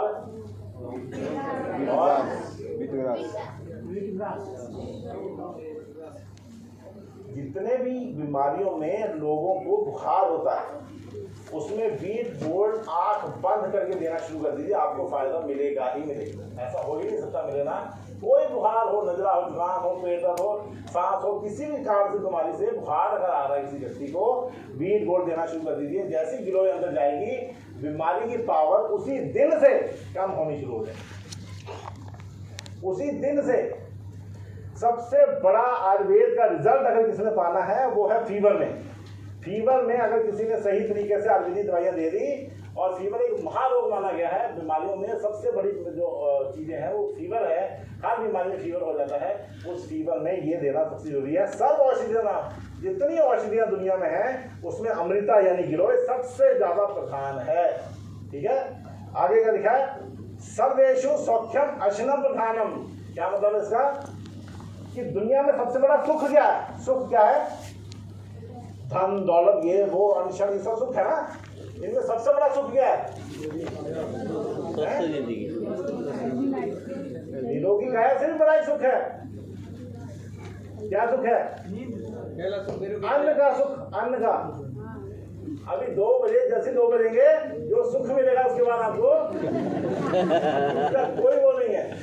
कोई व्यक्ति थका हुआ है, घर पे आपके आया है, पूरी तरह त्रस्त है, गर्मी से बुरा हाल है उसका, सर्दी में उसको कुछ और लग गया, कोई लू लगी, कुछ और लगी है, उसको उसका मनपसंद खाना खिला दिए, एकदम मस्त हो जाएगा, एकदम खुश हो जाएगा। इसलिए अन्न जो है सबसे बड़ा तुरंत सुख देने वाली चीज है। तुरंत ओके, तुरंत सुख देने वाली सबसे बड़ी चीज जो है वो ये। सर्व इंद्रिया नाम नयनम प्रधानम। जितनी इंद्रियां हमारी, हाथ पैर आंख नाक गला गला ये वो लटम सटम, उसमें सबसे ज्यादा इंपॉर्टेंट क्या है? आंखें। किसी का हाथ कट जाए काम चल जाएगा, किसी के दोनों पैर नहीं है तब भी काम चल जाएगा, किसी को सुनता नहीं है तब भी काम चल जाएगा, लेकिन अगर किसी को दिखता नहीं है तो उसका काम चलना बड़ा मुश्किल है। इसलिए जितने भी अंग हैं, जितने भी हमारे इंद्रियां हैं, उनमें से आंखें सबसे ज्यादा प्रधान मानी है। इसलिए आपको ध्यान रखना, मोस्ट इंपॉर्टेंट। सर्व गात्रेषु शिरा प्रधानम। जितने गात्र, जितने अंग है हमारे, छाती, पेट, हाथ, पैर, इनमें सबसे ज्यादा इंपॉर्टेंट क्या है? सिर। इसलिए हम लोग हेलमेट पहन के निकलते हैं। और तो कहीं हेलमेट नहीं पहनते, हम लोग सिर पे ही पहनते हैं कि बाकी कोई हिस्सा डैमेज हो भी गया तो उसको रिपेयर कर लेंगे, एक बार सिर में गया तो आदमी खत्म। इसलिए आयुर्वेद की जो महानता है जो है, आप ये सोचिए 5000 साल पहले भी लोग इतने एडवांस थे हमारे आयुर्वेद के कि इतनी इफेक्टिव साइंस, इतने इफेक्टिव तरीके से उन्होंने लिखी। इसके पीछे इतना बड़ा जो साइंस है आप सोच के देखिए। आगे ना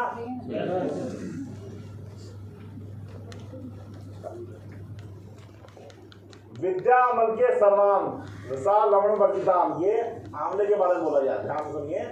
आंवले में लवण, कितने तरह के रस होते हैं? 6 तरह के रस होते हैं।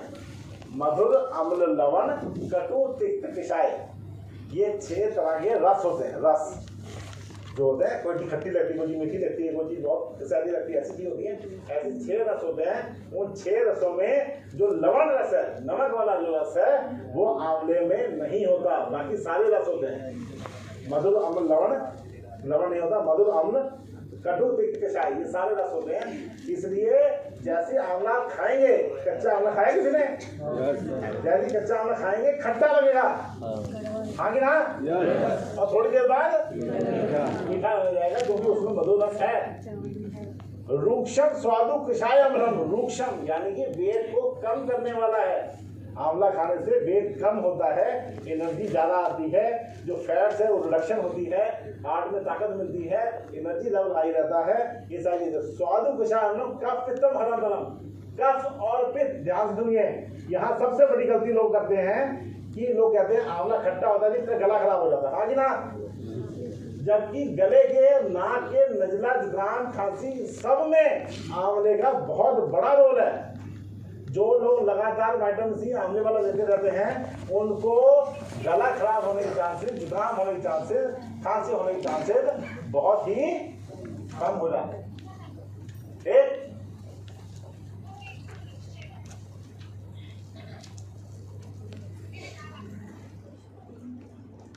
जैसे मैंने आपको पहले बताया, फिजिकल, मेंटल और सोशल वेलबींग जो है वही हेल्थ है। इसके बारे में पूरी तरह डिटेल में समझा दी बात आपको।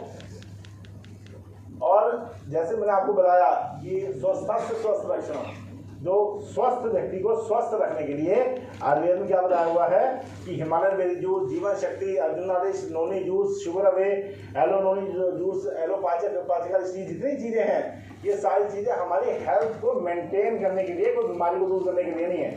इसीलिए ही सबसे बड़ा ये साइन है। और यही आयुर्वेद का काम करते हुए हमने जैसे बोला कि समृद्ध जिंदगी हम पा सकते हैं, स्वस्थ जिंदगी के साथ साथ ये इसमें इजिली उपयोग हो जाता है। इन्होंने बताया आपको सम दोष सम अग्निश सम धातु में क्रिया प्रसन्न आत्मेंद्रिय मना, जैसे शरीर जो प्रसन्न रहता है, बात भी सब ठीक रहते हैं, उससे हमारा शरीर जो है पूरी तरह हेल्दी रहता है। Constipation can be cured, constipation की बात मैंने बताई, आपको सारी डिटेल में बात बताई। लेकिन कॉन्स्टिपेशन एक ऐसी बीमारी है, जैसे किसी को आप समझाएंगे, जैसे मैंने आपको समझाया, तो उसमें 50% लोग तो समझ जाएंगे, 50% बोलेंगे नहीं हमारा पेट साफ होना जरूरी है, जो मर्जी हो। तो ऐसे लोगों को आपने क्या करना है, अच्छी तरह लोग समझ लीजिए, उनको आदत डाल दिए अच्छी तरह एलोवेरा, जो अपना एलोवेरा जूस आता ही नहीं, aloe vera fibre juice, aloe vera fibre juice regular पीने के लिए, एलो संजीवनी रेगुलर पीने के लिए, फ्रेश मॉर्निंग टेबलेट 1 गोली या 2 गोली रात को इकट्ठे लेने के लिए, एकदम ईमानदारी से ये जो कॉन्स्टिपेशन है उसको प्रॉपर तरीके से आप ठीक करिए, नेचुरल प्रोसेस से ठीक कर दीजिए, उससे सारा कुछ ठीक हो जाएगा। ठीक है, ओके। तो लोगों को ये आदत डालिए कि वो ऐसी दूसरी और वो चीजें दें जिससे कि लोगों को आराम जल्दी आए। जैसे मैंने बताया, नेगेटिविटी से दूर रहने की कोशिश करिए। अब देखिए, जैसे आजकल हम देखते हैं कि हाथ फैलाने से बीमारियां हो रही हैं, खांसी करने से बीमारी हो रही है, जो कोरोना वायरस है वो कितनी तेजी से फैला था सब लोगों को पता है। 5000 साल पहले भी आयुर्वेद में बताया गया था कंटेजियस डिजीज, वो डिजीजेज जो एक आदमी से दूसरी आदमी में फैल जाती हैं, किन कारणों से, किस वजह से, आज इसके बारे में हम लोग बात करेंगे। इसके बारे में बात करना इसलिए जरूरी है कि हमें अपने बच्चों को ये सिखाना चाहिए कि गले मिलना, हाथ मिलना, इससे बेटर है नमस्ते करना। हमें ये पता होना चाहिए कि हमारे परिवार के अलावा उनको ज़्यादा सोशल नहीं होना है, चिपकना नहीं, दूसरे से दूरी मेंटेन करने से 80% तक की बीमारियों को आप दूर कर सकते हैं। आप ये बात जानते हैं कि सबसे बड़ा गढ़ बीमारी का कौन है, कौन सी जगह जानते हैं आप? नहीं, सबसे बड़ी जो जैसे ट्रेन, बस, ये वो, उन जगहों पे सबसे ज्यादा बीमारी फैलाने वाली कौन सी जगह है? मोबाइल। और सबसे ज्यादा बीमारी कहाँ से फैलती है, किस जगह से फैलती है? हमें भीड़ भटक जी, भीड़ वाले इलाके से। और सबसे ज्यादा बीमारियां फैलती हैं अस्पताल से, हॉस्पिटल से। हम इलाज कराने जाते हैं वहां पे, लेकिन बीमारी कहाँ से फैलती है? सबसे ज्यादा क्यों फैलती है? क्योंकि सारे तरह के वायरस बैक्टीरिया लोग वहां लेके घूमते रहते हैं, और वो वायरस बैक्टीरिया हम लोग घर पे लेके आ जाते हैं, और जैसे घर पे लेके आते हैं खुद भी बीमार पड़ते हैं, अपने बच्चों को बीमार पड़ते हैं, और उनसे और लोगों को बीमार पड़ती है। समझ मेरी बात? तो आयुर्वेद में क्या लिखा है? प्रसंगात गात्र संस्पर्शानी निश्वासस्य स भोजनात् सशय्या आसनमपि वस्त्रमाल्यनुलेपनात् कुष्ठम ज्वरश्च शोषश्च नेत्र विषंदेव च अपसर्गिक रोगश्च संक्रामंति नरानरम। एक नर से दूसरे नर में इतने हजार साल पहले लिख दिया गया था कौन कौन सी बीमारियां जो है वो आयुर्वेद से आदमी कंटेजियस, एक आदमी से दूसरे आदमी फैल जाती। फॉर एग्जाम्पल, हमारे मुझे खांसी हुई, अब निमोनिया खांसी है, मैंने खांसी करी, हाथ रखे, फिर किसी से हाथ मिला लिया, उसने जैसे हाथ मिला, अपने मुंह पे हाथ लगा, तुरंत उसको ये बीमारी हो जाएगी। लोग योगा सीखने जाते हैं, एक रूम में बैठ के योगा सीखते हैं, रोज वो लोग आते हैं योगा सीख रहे हैं, एवरीडे वो लोग आते रहते हैं। उनमें से एक आदमी को टीबी होती है, ठीक है, अब वो बैठा हुआ टीबी अपना कर रहा है, खांसी कर रहा है, साथ योगा भी कर जा रहा है। जितने लोग बैठे हैं उनमें सबको 50% चांस बढ़ जाएंगे टीबी होने की, और कहीं वो टीबी हो भी जाएगी। जिसकी इम्यूनिटी कम होगी उसको टीबी हो जाएगी। यानी कि ये जो बीमारी है ये बड़ी खतरनाक इसलिए हो जाती है क्योंकि हमें ये समझना पड़ेगा कि जो क्लोज्ड वातावरण है उसमें ज़्यादा देर तक, ज़्यादा दिनों तक रहना ठीक नहीं। जैसे हम लोग हैं 8-10 घंटे यहाँ पे हुए, उसके बाद चले गए। अगर हम रोज मीटिंग ऐसे करने लग जाए एवरी डे, तो हमें इन्फेक्शन होने की चांसेस बढ़ जाएंगे। इसलिए सुबह उठ के प्राणायाम करना, योगा करना, भागना दौड़ना, ये सब चीजें इसलिए इसमें बताई गई हैं, ये सबसे इम्पोर्टेंट है। उसमें क्या क्या चीजें हैं? प्रसंगात गात्र संस्पर्शानी निशा। उसमें क्या कहता है कि किस किस चीज से एक दूसरे बीमारी फैलती है। फॉर एग्जाम्पल, मैंने कोई टॉवल यूज किया, वो टॉवल फिर मैं किसी रिश्तेदार ने यूज कर लिया तो मेरी बीमारी उधर ट्रांसफर हो गई।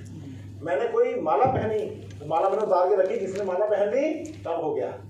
अगर किसी को मैंने कोई हैंडल पकड़ा किसी बीमारी का हैंडल पकड़ा, उस हैंडल किसी और ने पकड़ लिया, वो बीमारी उसको फैल गई। यानी कि ये ऐसी बीमारियां हैं जो हमारे शरीर में जो एंटर करती हैं, उनका मेन उद्देश्य जो होता है वो शरीर के मुख से, नाक से, स्किन से अंदर जाना होता है। जैसे वो अंदर बीमारी चली जाती है वो बीमारियां स्टार्ट हो जाती हैं।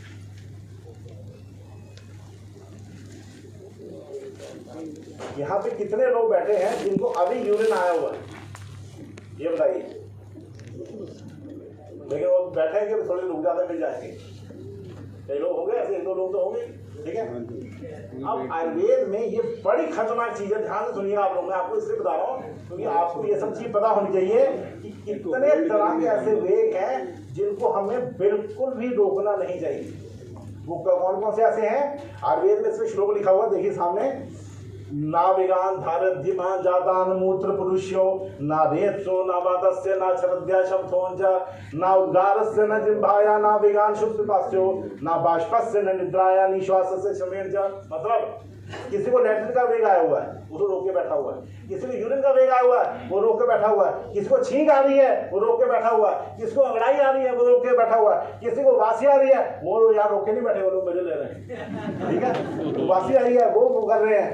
ये जितने वेग हैं इनको रोकने से तुरंत बीमारी पैदा होती है, ऑन दी स्पॉट, उसी वक्त। इसलिए पहले आप अपने आप को वेगों से दूर करके आगे बैठिए। वेगों को साथ में लेके बैठने से भयंकर बीमारी ऑन दी स्पॉट पैदा हो जाती है। जितने यूरिन ट्रैक इन्फेक्शन होती है, यूरिन में इन्फेक्शन हो जाना, यूरिन का एकदम रुक जाना, यूरिन दर्द से होना, ठीक है, यूरिन में जलन हो जाना, ठीक है, लैट्रिन की जगह पे वो हो जाना, कीड़े लग जाना, ये सब चीजें जो है सबसे बड़ा कारण इसका जो है ये वेगों को रोकना है। वेग जितने हैं जैसे मैंने बताया सबसे खतरनाक चीज है, इसलिए वेगों को ना रोकिए। ना वेगान धारित धीमान जानो, जो बुद्धिमान लोग हैं वो इन वेगों को रोकते नहीं है। जैसे ना रेत सो ना वातस से ना चलता, जैसे लिखा हुआ मूत्र विशुद्ध, मूत्र यानी यूरिन, लैट्रिन वाली जो जिह्वा यानी अंगड़ाई, जो खांसी, या जब हम भाग के आते हैं तो सांस चढ़ा होता है, उसको रोकना। ये सब चीजों से भयंकर बीमारियां पैदा होती हैं और उसी वक्त पैदा होती हैं, ये नहीं 4 दिन बाद 5 दिन बाद, उसी वक्त। इसलिए हम लोगों को वेगों को नहीं रोकना चाहिए, कोशिश करनी चाहिए वेगों को हम लोग ना रोकना है। बवासीर का सबसे बड़ा कारण क्या है? बवासीर बीमारी है कि नहीं बताओ? नहीं। बड़ी धीरे धीरे आवाज निकल रही है। बवासीर बीमारी है कि नहीं? बहुत भयंकर बीमारी है और आयुर्वेद में इसको महारोग माना गया है। अर्श जो है, अर्श, उसको महारोग माना गया है, बहुत भयानक बीमारी है। और मैं जितने यहाँ लोग बैठे हैं उनको बड़ी ध्यान से बात समझाना चाहता हूँ। आप लोग प्लीज समझ लीजिएगा इसको कि आगे जाके आपको इजीनेस रहे, आगे जाके इसको समझा रहे हैं आप चीज में, लेके ध्यान रखिएगा आप लोग। एक असूल बना लीजिए आप लोग अपने जीवन का, खुद भी बना लीजिए, अपने बच्चों को बताइए, अपने रिश्तेदारों को। आपका पेट चाहे 5 दिन साफ ना हो, जोर नहीं लगाना, बस ये तो आप लोग अपने जहन में डाल दीजिए बात। कम से कम आप ये चीज अपने जहन में डाल दीजिए अच्छी तरह कि चाहे पेट हमारा 5 दिन साफ ना हो, लेकिन जोर नहीं लगाना। इतनी बीमारियां पैदा होती हैं कुंथन करने से, इसको कुंथन बोलते हैं आयुर्वेद में, कुंथन करना, जोर लगाना, लैट्रिन नहीं आ रही है और जोर लगाना, ठीक है, कुंथन करने से इतनी बीमारियां पैदा होती हैं मैं आपको बता नहीं सकता। और बवासीर एक लाइलाज बीमारी है। सुनने में अच्छा नहीं लग रहा आपको, लेकिन ये सच है। किसी की बवासीर 100% ठीक नहीं होती। ऑपरेशन कराने के बाद भी एक बार बवासीर हो गई तो हो गई, कम हो जाएगी बड़ी हो जाएगी, कम हो जाएगी कम हो जाएगी बड़ी हो जाएगी, ऐसे होता रहेगा, खत्म नहीं होगी। इसलिए इसको होने ही ना दें। कब्ज होने पे लैट्रिन जब हम जोर लगाते हैं तो इतनी बीमारियां पैदा होती हैं। क्या हमें हर्निया हो सकता है, इंग्वाइनल हर्निया हो सकता है, पेट का हर्निया हो सकता है, पेट में मरोड़ कर सकती है, हमें 50 तरह की बीमारी पैदा हो सकती है, बीपी शूट अप कर सकता है, कोई नाड़ी फट सकती है, इतनी बीमारियां पैदा हो सकती है लैट्रिन करने जोर लगाने से कि मैं आपको समझा नहीं सकता। इसलिए हाथ जोड़ के मेरी आप सबसे विनती है, 5 दिन, मैं कह रहा हूं 10 दिन किसी को मोशन आए, जोर नहीं लगाना। अगर आपने जोर लगाया वो बैंड बजेगा आप सोच नहीं सकते। इतनी तरह की बीमारी, इतनी गंदी गंदी बीमारियां पैदा होती हैं, लोग 5-5 ऑपरेशन कराने के बाद भी ठीक नहीं होते। हमारा रोज का काम इसलिए मैं बोल रहा हूँ। बवासीर एक लाइलाज बीमारी है। शुगर कितनी बड़ी बीमारी है? शुगर बताइए, शुगर कितनी बड़ी बीमारी है? हाँ कि ना? कितनी बड़ी बीमारी है शुगर? शुगर कोई बीमारी नहीं है। शुगर एक लाइफ स्टाइल डिसऑर्डर है। ध्यान से सुनिएगा। Piles is a disease, ulcerative colitis is a disease, गठिया is a disease, but sugar is lifestyle disorder, not a disease. ये बीमारी थोड़ी हुई। क्या बीमारी होती है सब बताइए? क्या होता है? कुछ भी नहीं। ब्लड में शुगर बढ़ जाती है, और इतना ही होता, यही होता ही नहीं है। मेंटली बीमार होती है, लेकिन शुगर अगर ऐसी बढ़ती रहे तो भयानक रोग उत्पन्न कर सकती है। शुगर लाइफस्टाइल डिसऑर्डर तो है, लेकिन हजारों तरह की बीमारियों को पैदा भी कर सकती है। शुगर इतनी घातक इसलिए है क्योंकि इतनी भयंकर बीमारियां पैदा करती है। कहने की हद नहीं। क्यों? कैसी बीमारी पैदा करती है? जहां पे भी पतली नाड़ियां हैं, पतली, जहां पतली पतली नाड़ियां, चाहे आंखें हैं, चाहे हार्ट है, चाहे गुर्दे हैं, चाहे हमारे पैर हैं, चाहे हमारे हाथ है, जहां पतली पतली नाड़ियां होती हैं उन सबको ब्लॉक कर देती, खत्म कर देती है। डायबिटीज न्यूरोपैथी शुरू हो जाती है, पैर काटने पड़ जाते हैं लोगों के, देखा होगा आपने। आंखें खराब हो जाती है, अंधापन हो जाता है, कोमा हो जाता है, 50 तरह की बीमारियां हो जाती हैं। हार्ट खराब हो जाता है, हार्ट इतना बड़ा हो जाता है। किडनियां फेल हो जाती हैं, आपने सुना होगा, किडनी की कठिनाई बढ़ जाए, ये बढ़ गया, ब्लड यूरिया बढ़ गया, सुना होगा आपने। ये क्या करती है? शुगर नहीं करती है। शुगर जब ब्लड में बढ़ती रहती है तो शुगर गाढ़ा होता चला जाता है। जितना शुगर गाढ़ा हो जाता है वो पतली नाड़ियों में से निकल नहीं पाता, और उन्हीं पतली नाड़ियों को जाम कर देता है, और उसी जाम का जो नाम है वो अलग अलग तरह की बीमारियां हैं। चाहे वो आंखें हैं, चाहे वो हार्ट है, चाहे चेस्ट है, चाहे पैर है, चाहे किडनी है, चाहे जो।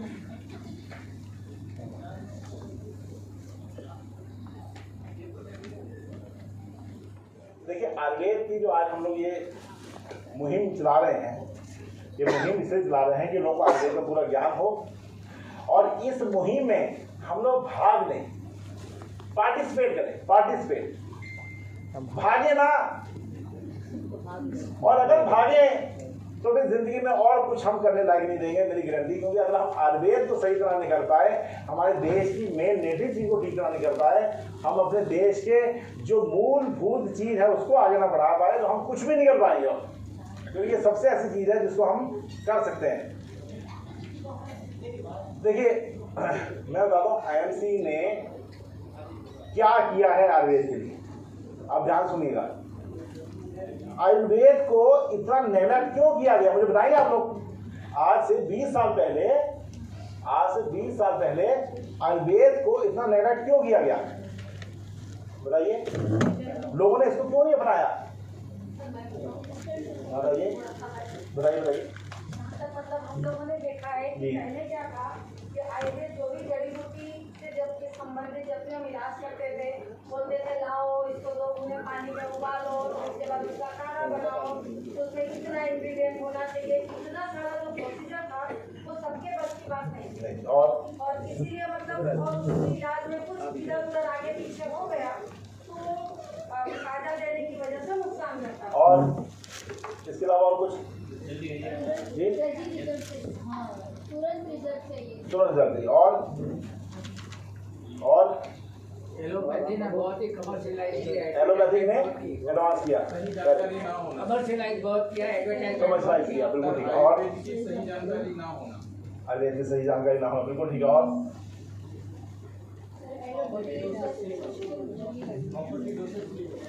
Very good. और इंस्टेंट रिलीफ का, बिल्कुल ठीक है। और ड्यू टू बिजी शेड्यूल्स मान लो खांसी हो गई, हमने किसको सेंटर से निकला, और वहीं पे हमने किसी को एक चुटकी काली में जो शहद मिला के चटाने, कौन ज्यादा काम करेगा? काली में जो शहद जल्दी काम, इस टाइम 1 सेकंड वो तो फिर पेट में जाएगी, फिर इधर उधर जाएगी, फिर जाके काम करेगी, ये स्टेबली काम करेगी। तो कुछ चीजें हैं जो आज हम लोग डिस्कस करने जाएंगे कि आज सबसे ज्यादा फायदा आयुर्वेदिक जुड़ने से क्यों है, वाई टुडे इतना फायदा है। मैं कह रहा हूं आप 5 साल के बाद मुझे आप सब लोग दिल से धन्यवाद करेंगे इसी के लिए, क्योंकि मैंने आयुर्वेद साहब को जोड़ा, क्योंकि जो आगे होने वाला ना वो मुझे पता है, जो होने वाला। अब सुनिए क्यों आयुर्वेद पिछड़ गया, आयुर्वेद क्यों पिछड़ा, ध्यान सुनिएगा। Lack of quality, lack of quality. मतलब हम बोले अश्वगंधा लेके आओ, अब पता नहीं वो अश्वगंधा कैसा जो हम लेके आ रहे हैं, खा तो हमें हम अश्वगंधा, क्या पता हम किसी घोड़े की नींद खा रहे हो, पता ही नहीं हमें। ठीक है। दूसरा है डोसेज, भाई साहब ने बताया डोसेज कि 500 मिलीग्राम खाना है तो 500 मिलीग्राम उसमें है भी कि नहीं है, plus packing, and most important, ध्यान से सुनिएगा, most important availability, most important. आज की डेट में, आज भी, आज छोड़ो, आज की डेट में भी अगर आपको पैरासिटामोल चाहिए बाहर निकलते ही मिल जाएगी, बाहर निकली और पैरासिटामोल हाथ में आ गया, हाँ कि ना। Proper commercialisation, availability and supply, ध्यान सुनेगा, अवेलेबिलिटी, प्रोडक्शन यानी प्रोडक्शन, अवेलेबिलिटी एंड सप्लाई, ये तीनों चीज में एलोपैथिक नंबर 1 हो गई, हुई कि नहीं। आयुर्वेद में क्या बोला गया, नीम हकीम खतराए जान, ये फैलाया गया। तो एक तरफ उसको डेटोरेट किया गया, दूसरी तरफ उसको बढ़ाया गया, जिससे की वजह से इतना गैप क्रिएट हो गया एलोपैथी और आयुर्वेद में, जिसको मैच करने पाना इम्पॉसिबल हो गया, हो गया कि नहीं। तब एक आदमी ने ये बात समझी सब लोगों ने, एक आदमी ने इसके लिए किया कुछ, ठीक है, क्या किया, प्रोडक्शन बढ़ाई, क्वालिटी ऑफ मेडिसिन को बढ़ाया गया, क्वालिटी ऑफ मेडिसिन को बढ़ाया गया, सप्लाई चेन को ठीक किया गया, अवेलेबिलिटी कराई गई पूरे देश के हर कोने में। और जब ये कमियां जो आयुर्वेद की थी, जब उसको दूर किया गया, पैकिंग को हाई क्वालिटी बना दिया गया, हाई क्वालिटी मशीनरी का इस्तेमाल किया गया, हाई क्वालिटी रिसर्च का इस्तेमाल किया गया, R&D की गई, तब वही चीजें जो अश्वगंधा, सितावर, बला, तुलसी, हल्दी, नीम, गुलाब जो काम नहीं करते थे, आज वो श्री तुलसी के रूप में टप टप टप करके काम कर रही। और मैं धन्यवाद देना चाहूंगा, मैं धन्यवाद देना चाहूंगा उस युग पुरुष का, जिस युग पुरुष ने हमारे लिए इतना कुछ करके हमारे सामने एक थाली परोसी, और उस थाली में हजारों तरह के आइटम है, आपने उठा के खानी है। और उस युग पुरुष, महापुरुष और महान व्यक्ति का नाम है, वो है डॉक्टर अशोक भाटिया।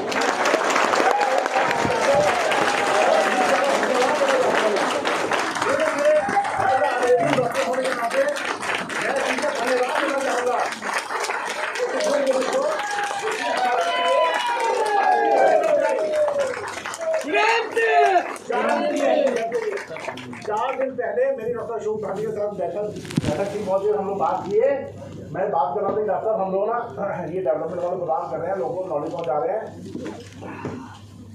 बोले क्या बोला उन्होंने, पता आप सोच ही देखिए, उन्होंने बोला कि डॉक्टर साहब मेरे बच्चे, ध्यान से बात सुनिएगा, मेरे बच्चे, आप सब लोगों को मेरे बच्चे नाम से बोलते हैं, ये नहीं एसोसिएट्स, नो, मेरे बच्चों को बेस्ट डिलीवर करना, किसी और चीज की चिंता मत करना। ये कौन बोल सकता है, ये वो बोल सकता है आदमी जो खुद एक संत हो और ऐसा काम कर रहा हो जो आने वाले समय में हजारों संत तैयार कर दे। हम लोग योगियों के पास जाते हैं, लेकिन असली बात यह है कि हम एक ऐसे कर्म योगी के साथ जुड़े हुए हैं जिसको टच करने से, जिसको देखने मात्र से हमारा जीवन बदल रहा है, बदलेगा, बदलता रहेगा। मैं आप सबको इस बात को धन्यवाद देना चाहूंगा कि जो कमियां आयुर्वेद की थी, उस कमियों को इरेडिकेट किया गया 1 by 1 INC में। कैसे रेडिकेट किया? तुलसी के 10 पत्ते लेके हम उसका रस निकालते थे, रस निकलता नहीं था, एक आधा बूंद निकलता था, मुंह में जाता था, बच्चे थूक देते थे। हाँ, फैक्ट है। अब वही तुलसी को ऐसा ब्यूटीफुल बना दिया गया है कि 2 बूंदों में कई तुलसी के पत्तों का एक्सट्रैक्ट है, पीने में सहज है, जैसी उसको पिया, availability and easy to take, efficacy, सब चीज जब बदल दी गई तो वही तुलसी अब हजारों बीमारियों को ठीक करेगी। किस नाम से? श्री तुलसी। तो हमने प्रमोट किसको किया? आयुर्वेद को। किसको प्रमोट किया? तुलसी को। और वही तुलसी, ऐसा कोई ऐसा अच्छा समझदार घर नहीं होगा जहां पे आज श्री तुलसी नहीं पड़ी हो। आज हम लोग नंबर 1 क्यों है? क्योंकि हम लोगों ने एक ऐसा चेंज किया, एक ऐसा काम किया जो होना चाहिए था लेकिन हो नहीं रहा था। आज हमारी 24 घंटे R&D चलती रहती है, कभी पूरी टीमें बैठी होती हैं अंदर फैक्ट्री में, वेयर हाउस में, हरिद्वार में है, वहाँ पे पूरी मीटिंग होती हैं कि हम लोग और अच्छी प्रोडक्ट कैसे बना सकते। आपको जान की हैरानी होगी, ध्यान से सुनिएगा आप लोग। एलोवेरा की 300 से ज्यादा जातियां जानते हैं आप लोग? 300 से ज्यादा जातियां, उसमें से 11% तो बिल्कुल फेल है, कोई काम की नहीं आती। 278 जातियां, 278 जातियों में जो मेडिसिनल पावर है वो है 0 to 15%, 0 to 15%। 4% ऐसी एलोवेरा है जिसमें मेडिसिनल पावर है 70 to 80 to 90%। लेकिन एक ऐसी क्वालिटी है, एक ऐसी टाइप है एलोवेरा की जिसको कहते हैं बारबेंडिस। सुना नाम ने? बारबेंडिस सुना नाम? वो बारबेंडिस नाम की जो एलोवेरा है उसमें 100% औषधीय गुण है, 100%, बहुत मुश्किल से मिलती है। और वही आयुर्वेद अपने एलोवेरा फाइबर जूस में उसी का ही उपयोग होता है। यानी कि जो नंबर 1 बनना चाहते हैं, जैसे कि आईएमसी नंबर 1 बनना चाहती है तो आईएमसी नंबर 1 प्रोडक्ट भी बनाती है, नंबर 1 क्वालिटी लेके आती है। आप किसी दिन एक बार ये देख लेंगे ना हिमालयन डेयरी कैसे आती है हिमालय से, तो उसी दिन आप जिंदगी भर के लिए आईएमसी में निछावर हो जाएंगे। इतना ज्यादा काम कर दिया आईएमसी आयुर्वेद को लेके। आयुर्वेद का आईएमसी को लक्ष्य क्या है? आईएमसी एक लक्ष्य है कि अपना देश अपनी पैथी से ही स्वस्थ रहे। हमारा देश स्वदेशी अपनाए, देश बचाए, और है क्या हमारा? स्वदेशी अपनाना हमने, स्वदेशी का अपना। अगर हम विश्वास करेंगे तब ही अंग्रेज लोग विश्वास करेंगे। आपको जान के बड़ी हैरानी होगी और दुख भी होगा, जितनी आयुर्वेदिक दवाइयाँ, सुन लीजिए ध्यान से, जितनी आयुर्वेदिक दवाइयाँ इंडिया में यूज होती हैं उससे ज्यादा अमेरिका में यूज होती हैं। क्या जरूरत है उनको आयुर्वेदिक दवाइयाँ यूज करने की? क्या जरूरत है उनको अदरक, तुलसी, हल्दी, नीम गिलोय की? क्या जरूरत है? उनके पास तो इतनी मशीनरी है, इतनी टेक्नोलॉजी, इतनी साइंस है। सारी साइंस आपके अंगूठे के नोक के बराबर है जब आप आयुर्वेद की बात करते हैं। ये सबूत है इसका कि सारी साइंस उसकी हवा खानी चली गई अमेरिका की, जब उनको पता चल गया कि अदरक जो है वही कैंसर का इलाज है, वही तुलसी जो है वही कैंसर का इलाज है, वही सारी जल्दी से जल्दी बीमारी का इलाज हमारा आयुर्वेद है। यही सबसे बड़ी प्रॉब्लम अमेरिका और फ्रांस वालों को हो गई है। और बुरी बात सुनिए, हमारे देश की हल्दी पेटेंट उसको अमेरिका ने करा दिया। जानते हैं आप ये लोग? हल्दी का पेटेंट अमेरिका के पास है और यही चलता रहा तो सारी जितनी भी हमारी जड़ी बूटियां हैं उसका पेटेंट जो है वो विदेशी करा जाएंगे। और अगर हम लोग जागरूक ना हुए तो सारी की सारी आयुर्वेद जो है वो विदेशों में चली जाएगी और विदेश में हमारे बच्चे आयुर्वेद पढ़ने जाएंगे। ये चाहते हैं आप लोग? जितना ज्यादा आयुर्वेद को आप फैलाएंगे जन जन तक आप क्लियर करिए कि आयुर्वेद की क्या पावर है, क्या चीज है, उसको हम जितना ज्यादा कर सकते हैं उतना ज्यादा करने की कोशिश करिए। ठीक है, मेरी रिक्वेस्ट है आप सब लोगों से, ठीक? आयुर्वेद को प्लीज अपनाएं, आयुर्वेद को कम से कम खुद लेना शुरू करें। खुद लें पहले, आंवला खुद खाएं, रोज तुलसी लें, एलोवेरा। अरे हर चीज इतनी हाई क्वालिटी में हमारे पास अवेलेबल है, तब भी हम लोग नहीं ले पा रहे हैं। तो हमें अपने ऊपर शर्म आनी चाहिए इस बात। आप खुद देखिए एलोवेरा की आपने मैन्युफैक्चरिंग होती देखी है हरिद्वार में, देखिए आपने क्या ब्यूटीफुल मैन्युफैक्चरिंग होती है। वैसे मैन्युफैक्चरिंग मुझे दिखा दो किसी और कंपनी की, मैं नाम बता दूंगा। इतने high quality product, high quality packing, high quality material, high quality लोग, और इतनी अच्छी R&D के बाद भी अगर हम लोग कुछ काम नहीं कर पाते तो हम कुछ काम करने लायक बने नहीं। इतनी सिंपल चीजें करना क्या आपने, क्या करना, क्या बॉडी को साफ ही करना। देखिए आज हम लोग गंदगी से अपने आप को मुंह नहीं मोड़ सकते। आज जो पोल्यूशन का बुरा हाल है मुंबई का, वो आप भी जानते, मैं भी जानता हूँ। क्या हम सांस रोक के बैठे हैं? सांस तो उसी गंदगी में लेनी पड़ेगी ना हमें, लेकिन वो गंदगी को अंदर इकट्ठा करने के बाद बीमारियां को न्योता देना भी हमारा काम ही है, उसको बाहर निकालना भी हमारे काम है। उसको बाहर से एक चीज से निकाला जा सकता है, याद रखिएगा, डिटॉक्सिफाइंग। याद रखिएगा जितने भी लोग मेरी बात सुन रहे हैं, डिटॉक्सिफाइंग, अपने आप को शुद्ध साफ करने का तरीका सिर्फ आयुर्वेद में है।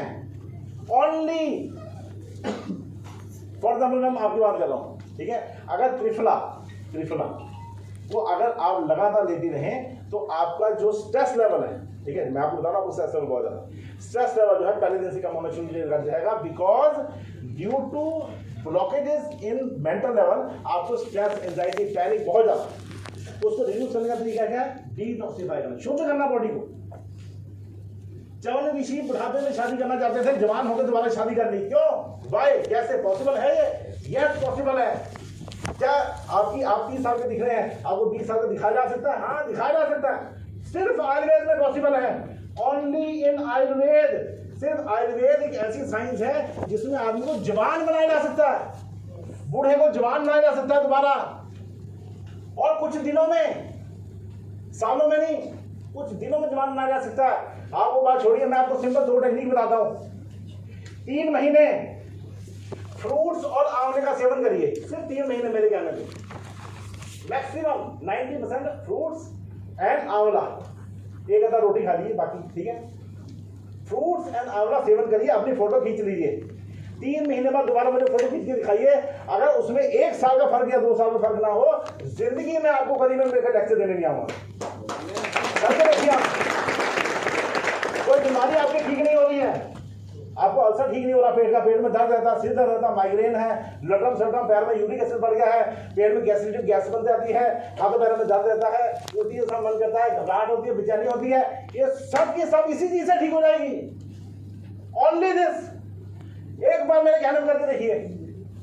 किसी को ब्लड प्रेशर की समस्या है, किसी को शुगर है, किसी को टाइफाइड है, किसी का पेट ठीक नहीं हो रहा, एक बार मेरे ये वाली बात जो कहने में मैंने अभी बोली है आपको, ये करके देखिए, 3 महीने 90 दिन 90 डेज, फर्क नहीं पड़ता, मुझे फोन कर दीजिएगा, डॉक्टरी छोड़ के सीधा मैं भी जंगलों में चला जाऊंगा। करके देखिए आप लोग, 90 डेज प्रोसेस। उस 90 डेज में करना क्या आपने, जितने अपने जूसेस हैं, aloe vera juice, aloe fibre juice, Himalayan berry juice, इन सब जूसेस का सेवन करिए रेगुलर। तुलसी, हल्दी, नीम, गिलोय का सेवन करिए, डेली डाइट का सेवन करिए, ट्रू हेल्थ का सेवन करिए। इन चीजों का जैसे जैसे जैसे आप सेवन करते रहेंगे, आप अपने अंदर डिटॉक्सिफाई एजेंट डालते रहेंगे। उसने करना क्या है, जैसे चुंबक लोहे को पकड़ती है, बिल्कुल वैसे ही ये औषधियां हमारे शरीर में फ्री रेडिकल्स, ध्यान से सुनिए, फ्री रेडिकल्स को पकड़ के शरीर से बाहर निकाल देती है। और उसी वक्त अपना शुगर चेक कर लीजिए, 5 दिन के बाद, सिर्फ 5 दिन में अपना शुगर लेवल चेक करिए, बीपी लेवल चेक करिए। 3 दिन के अंदर शुगर की दवाई कम हो जाएगी, 5 दिन के अंदर बीपी की दवाई बंद हो जाएगी, अगर आपको किडनी प्रॉब्लम नहीं है तो। ये सारी चीजें जितनी आप चीज बोल रहा हूं, ये एक बार करके देखिए, 90 दिन के अंदर रिजल्ट आया, 100% मैं जिम्मेदार।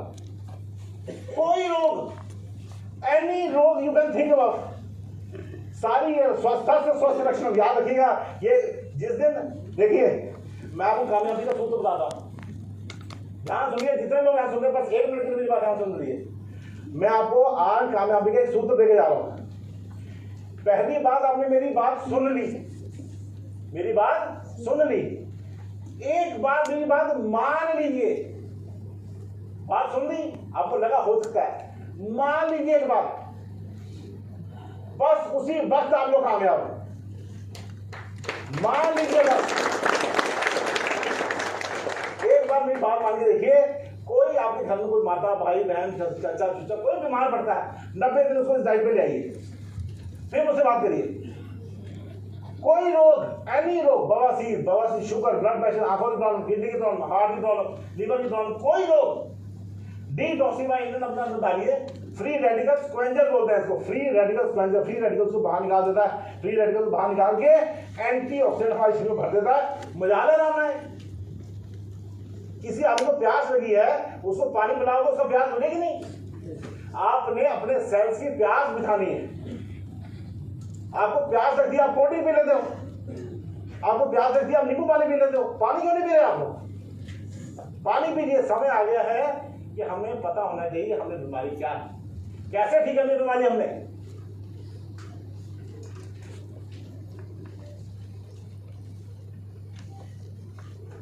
जितने यहां लोग बैठे हैं उनको मेरे जो पसीने बह रहे हैं ना, उसकी कसम है। अगर आप लोगों ने मेरी बात ना मानी तो, अगर मेरी बात ना मानी तो मैं धरना देना आपके घर में। बात मान लीजिए, मैं आपको जीवन से बता रहा हूं, आपको 90 दिन के अंदर वो आनंद आएगा जो जीवन के पिछले अगले 30 साल 40 साल 50 साल में आया नहीं होगा आपको। अरे छोड़िए, एक हफ्ता करके देख लीजिए, एक हफ्ते के बाद आपको लगा ये बात डॉक्टर साहब ठीक नहीं कह रहे, छोड़ देना। मैंने एक आदमी को बताता हूँ, एलोवेरा जूस, ध्यान से सुनिएगा, एलोवेरा जूस माने मेरी जूस, ठीक है, और क्या ना गोमूत्र, ये मैंने एक आदमी को 90 दिन दिया, 90 डेज, और 40 साल पुराना उसका माइग्रेन ठीक हो गया, जबकि ये तीनों दवाइयां माइग्रेन में काम करती नहीं है। मेंटली क्यों ठीक हुआ? जो चीज माइग्रेन पैदा करती है वो है टैरोनिन प्रोटीन, वो ब्रेन में चढ़ता है, माइग्रेन अटैक करता है। जैसे हम दवाई लेना छोड़ते हैं वो हमारी चीजें बाहर निकालना शुरू कर देते हो, चल बाहर, यूरिन के रास्ते बाहर, पसीने के रास्ते बाहर, लैट्रिन के रास्ते बाहर। जहर बनेगा नहीं तो जहर निकलेगा कैसे? जहर जो बनता है वो निकल जाता है, तो जब जहर बन के सिर पे अटैक ही नहीं कर पाएगा तो माइग्रेन कैसे होगा? तो मैंने कुछ ऐसे चमत्कार इस 90 दिनों में देखा। 90 इसको मैं कहता हूँ 90 डेज थेरेपी। मेरा क्लिनिक है यहाँ पे, बहुत बड़ा ये सिस्टम चलता है। प्रांजल आयुर्वेदा, नेट को खोल के देखें, पता चल जाएगा आपको कि जो 90 डेज थेरेपी है वो हम IMC के थ्रू कैसे कर सकते हैं। IMC का ये 90 डेज प्रोग्राम जो है वो आप डिटॉक्सिफिकेशन करके देखिए और कमाल देखिए। अपनी फोटो खींच लीजिए पहले, सेम लाइटिंग कंडीशन में, ठीक 90 दिन बाद फोटो खींचिए, जमीन आसमान को फर्क हो जाएगा, आपको खुद से ही प्यार हो जाएगा। मैं ऐसा भी हो सकता हूँ।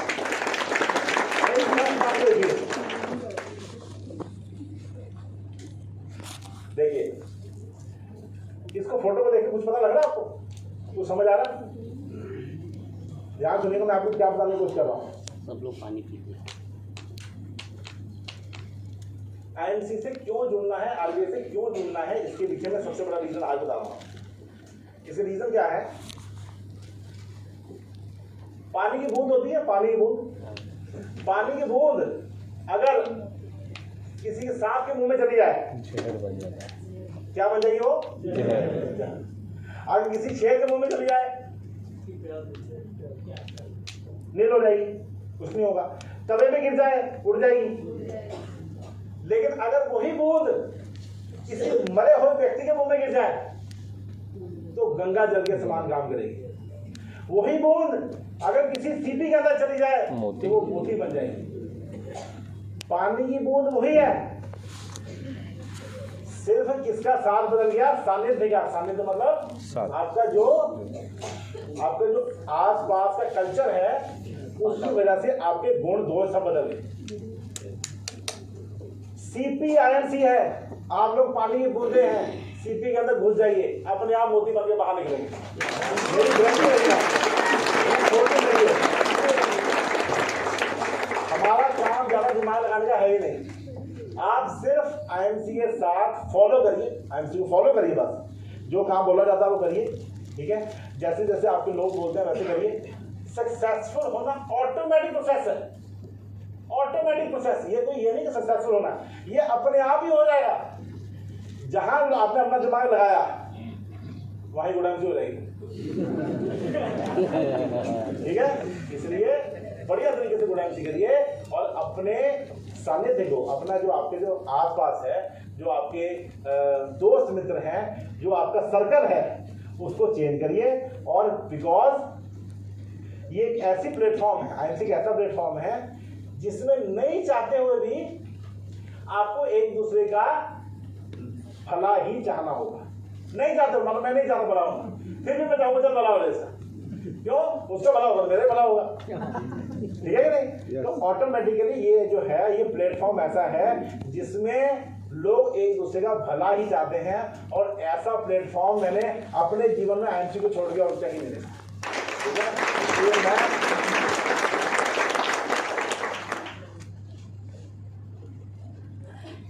जो खरल है, ये सब चीजें जो है, ये पुराने जमाने में से यूज होती थी, क्योंकि बहुत कम लोग जो थे बीमार पड़ते थे, बहुत कम लोग बीमार पड़ते थे। पहले कहाँ लोग बीमार पड़ते थे? आज से 100 साल पहले लोग बीमार बहुत कम पड़ते थे, तो दवाई जल्दी बहुत कम थी। अब due to bad lifestyle, urban lifestyle जैसे हम लोग जी रहे हैं, उस अर्बन लाइफस्टाइल में क्या आप अच्छा खाना खा सकते हैं? नहीं। मान लो आज यहाँ पे आए हो, आपका मन करे मैं तो वैसे कॉर्न सैंडविच ही खाऊंगी, क्या मिलेगा? नहीं। आप बोलेंगे मैं तो स्पेन सूप ही पीऊंगी, मिलेगा? नहीं।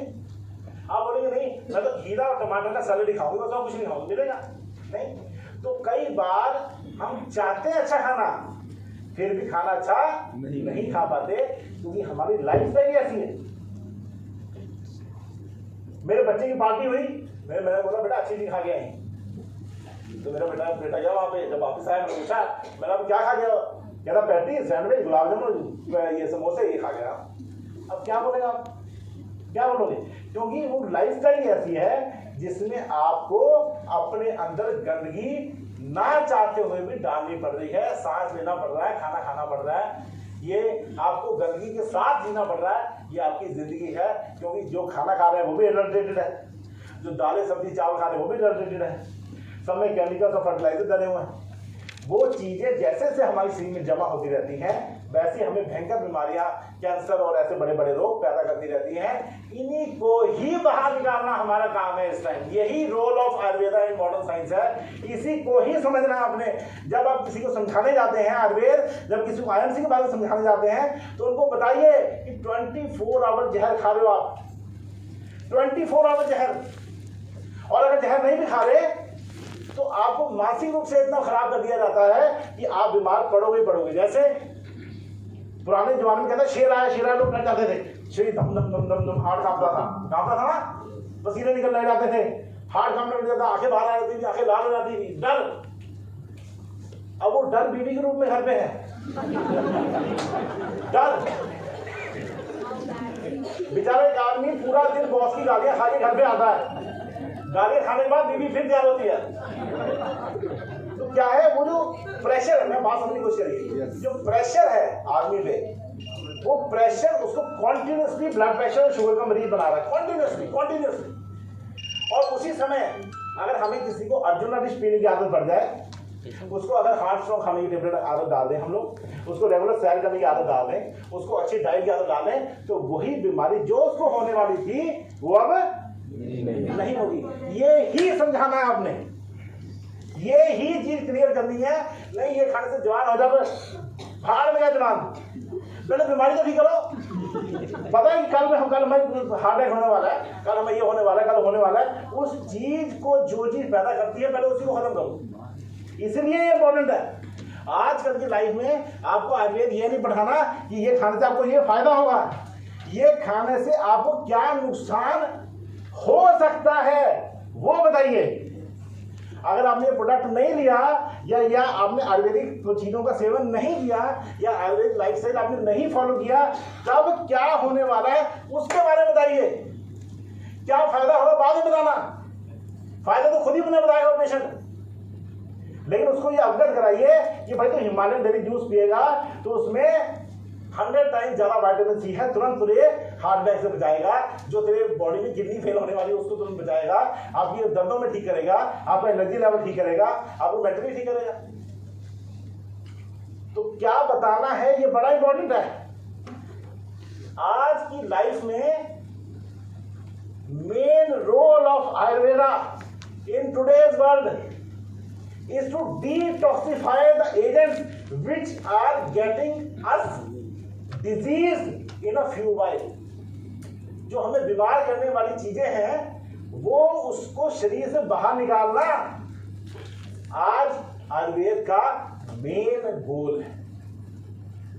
समझ गए मेरी बात आपको? समझ रहे हैं? Yes sir. लंच टाइम हो गया था।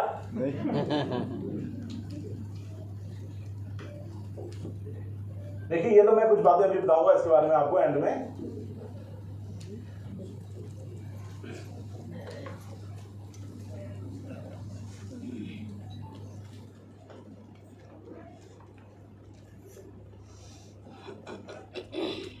ये मेरे कुछ पेशेंट्स हैं जिनकी मेरी रिपोर्ट्स हैं, ये मैं आपको इसके बारे में डिटेल में डिस्कस करूंगा, लेकिन अभी थोड़ा बता दूं मैं इसके बारे में।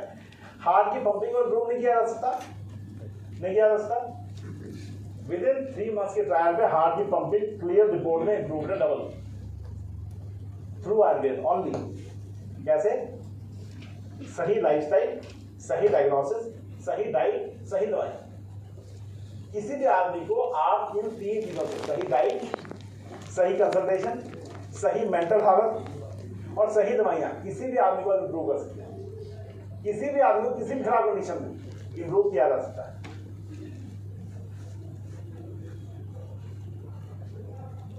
इसके बारे में मैं डिटेल में एंड में बात करूंगा। ये मिशन आयुर्वेद है। ये मिशन आयुर्वेद के बारे में बता के मैं आपको एंड करना चाहूंगा इस टाइम, फिर उसका लंच करिएगा आप। लेकिन मैं कुछ बातें बताना चाहूंगा आपको। मिशन आयुर्वेद क्या कहता है? मिशन आयुर्वेद कहता है कि हमें दवाइयों की जरूरत ही ना पड़े ऐसा इंतजाम करना है। अगर हमें लग रहा है कि आज गला दुख रहा है, मेरा गला दुख रहा है, मुझे पता है कि आज शाम तक मुझे बुखार हो जाएगा, तो उसका सिंपल सा ट्रीटमेंट सुनिए। 1 गिलास गर्म पानी करिए, उसमें 5 ड्रॉप्स डाल दीजिए सीधी दूसरी, ठीक है? उसमें छोटा सा अदरक का पीस डाल दीजिए, ठीक है? और थोड़ा सा नमक डाल दीजिए, बहुत थोड़ा सा नमक, काला नमक, और उसको सिप सिप सिप सिप करके पीते रहिए, सिप सिप करके। और उसके बाद वो गिलास खाली हो जाए, उसके बाद सिर्फ गर्म पानी, प्लेन गर्म पानी पीते रहिए 2 घंटे तक लगातार। आपको बुखार नहीं होगा, ये मेरी गारंटी है। आपको गला बिल्कुल ठीक रहेगा। गला खराब, गले को ठीक करने का एक ही तरीका है, गले के टेम्परेचर को 1 डिग्री बढ़ा दो 2-3 घंटे के लिए, गला आपका ठीक हो जाएगा। इतनी हालत खराब हो रही तभी गला नहीं खराब करेगा, जितनी मर्जी एंटीबायोटिक खा लो आप। लेकिन असली इलाज सिर्फ ये है, वर्ल्ड वाइड, इंडिया की बात नहीं कर रहा, गले के टेम्परेचर को 1 डिग्री बढ़ा देना इज इलाज of throat infection only. Antibiotic आज खाओगे, कल वही एंटीबायोटिक काम नहीं करेगी। इससे अच्छा गर्म पानी को पी के ठीक करें, ठीक है? ओके? जो अभी सेशन आने वाला है, इसके बाद जो सेशन होगा उस सेशन में हम लोग बीमारियों के ऊपर डिस्कस करेंगे। माइग्रेन के ऊपर, ब्लड प्रेशर पर, शुगर के ऊपर, क्या हमने करना है, क्या ट्रीटमेंट देना है, बीमारी क्यों होती है, कैसे हम उसको सिंपल तरीके से, आयुर्वेदिक तरीके से पूरी तरह जड़ से निकाल के बाहर फेंक सकते हैं, हम अपने क्या करना है उसके बारे में हम बात करेंगे। मिशन आयुर्वेद क्या कहता है? मिशन आयुर्वेद कहता है कि हमें उन घरों में आयुर्वेद पहुंचाना है जिन्होंने कभी आयुर्वेद के बारे में सुना ही ना हो, कोई आयुर्वेदिक दवाइयाँ खाई ना हो, उसको एहसास कराना है, टेस्टिमोनियल्स देने हैं, उसको रिजल्ट दिखाने हैं, उसको सही गाइडेंस देनी है, और यही गाइडेंस इसका इलाज। ठीक है? क्लियर हो रही बात आपको? Yes sir. नींद ना आना बीमारी है? नींद ना आना क्या बीमारी है? बताइए। यहाँ कितने लोग हैं? कम से कम 20% लोग होंगे जिनको रात को नींद नहीं आती होगी। कौन ऐसे लोग हैं जिनको नींद नहीं आती? और बहुत लोग होंगे हाथ नहीं उठा रहे। नींद ना आना क्या बीमारी है? मुझे बताइए, हाँ ना तो बोलिए, क्या बीमारी है? आयुर्वेद के 3 स्तंभ है, याद रखिएगा। 3 उपस्तंभ है। पहले जो है वार्तिक का 3 स्तंभ है, और 3 उपस्तंभ जो है वो आहार, निद्रा और ब्रह्मचर्य है। आहार, निद्रा और ब्रह्मचर्य। अब इसका मतलब समझिए, अगर हमारी डाइट प्रॉपर नहीं है, आहार हमारा ठीक नहीं है, क्रमचर्या यानी कि हमारी जो फिजिकल नीड्स हैं, सेक्सुअल नीड्स हैं, वो प्रॉपर तरीके से पूरी नहीं हो रही हैं, या हम लोग ज़्यादा यूज़ कर रहे हैं या कम यूज़ कर रहे हैं, तो निद्रा डिस्टर्ब होगी ही होगी, नेचुरल प्रोसेस है। इसलिए जो लोग नींद से परेशान हैं उनको कोई दवाई लेने की जरूरत नहीं। मैं आपको सिंपल सी टेक्निक बता रहा हूँ, रोज एवरी डे 1 घंटा सुबह और आधा घंटा शाम को एक्सरसाइज करिए। डाइट में आप अंकुरित चीजें, स्प्राउट्स वाली चीजें, दालें, सब्जियां ये ज्यादा लीजिए, चपातियां रोटी कम खाइए। 1 हफ्ता करिए, 1 हफ्ते के अंदर अपने आप नींद आने लग जाएगी आपको, क्योंकि हमारे शरीर में टॉक्सिन्स ऐसे पैदा होते हैं जो हमें स्लीप मोड में लेके जाते हैं। वो स्लीप मोड में लेके आने वाला काम तभी होता है जब हमारे पेट से खाना प्रॉपर पचता है। जब वही टॉक्सिन्स जो मैंने आपको बात बताई, जब टॉक्सिन्स बन जाते हैं तो हमारे रात को जाकर सिर पर अटैक करते हैं और हमारी जगह पूरी दुनिया के ख्याल आने लग जाते हैं हमको। पूरी दुनिया में क्या करना है, कैसे करना, सब रात को प्लानिंग होती है, सुबह सब उड़ जाती है। ये जो प्लानिंग है इसका जो रील है इसको काट दीजिए रात को। इसको बिल्कुल कुछ सोचना नहीं है। जब भी आपने सोने वाले रूम में घुसना है उससे बाहर आपको ये जो चलाकियां दिमाग की है उसको बाहर रख देना, खाली दिमाग अंदर लेके जाइए, आराम से नींद आ जाएगी। इसलिए ज्यादा सोचने वाला काम सुबह मॉर्निंग करिए। जो सोचेंगे वो सक्सेसफुल होगा, जो रात को सोचेंगे वो कूड़े के डब्बे में ही जाएगा। ठीक है, अब आप लोग आराम से लंच करिए, फिर उसके बाद हम दोबारा मिलते हैं और कल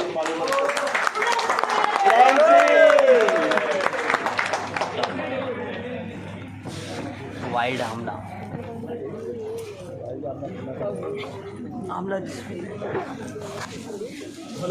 हेलो राइट। सो जैसा कि अभी सर ने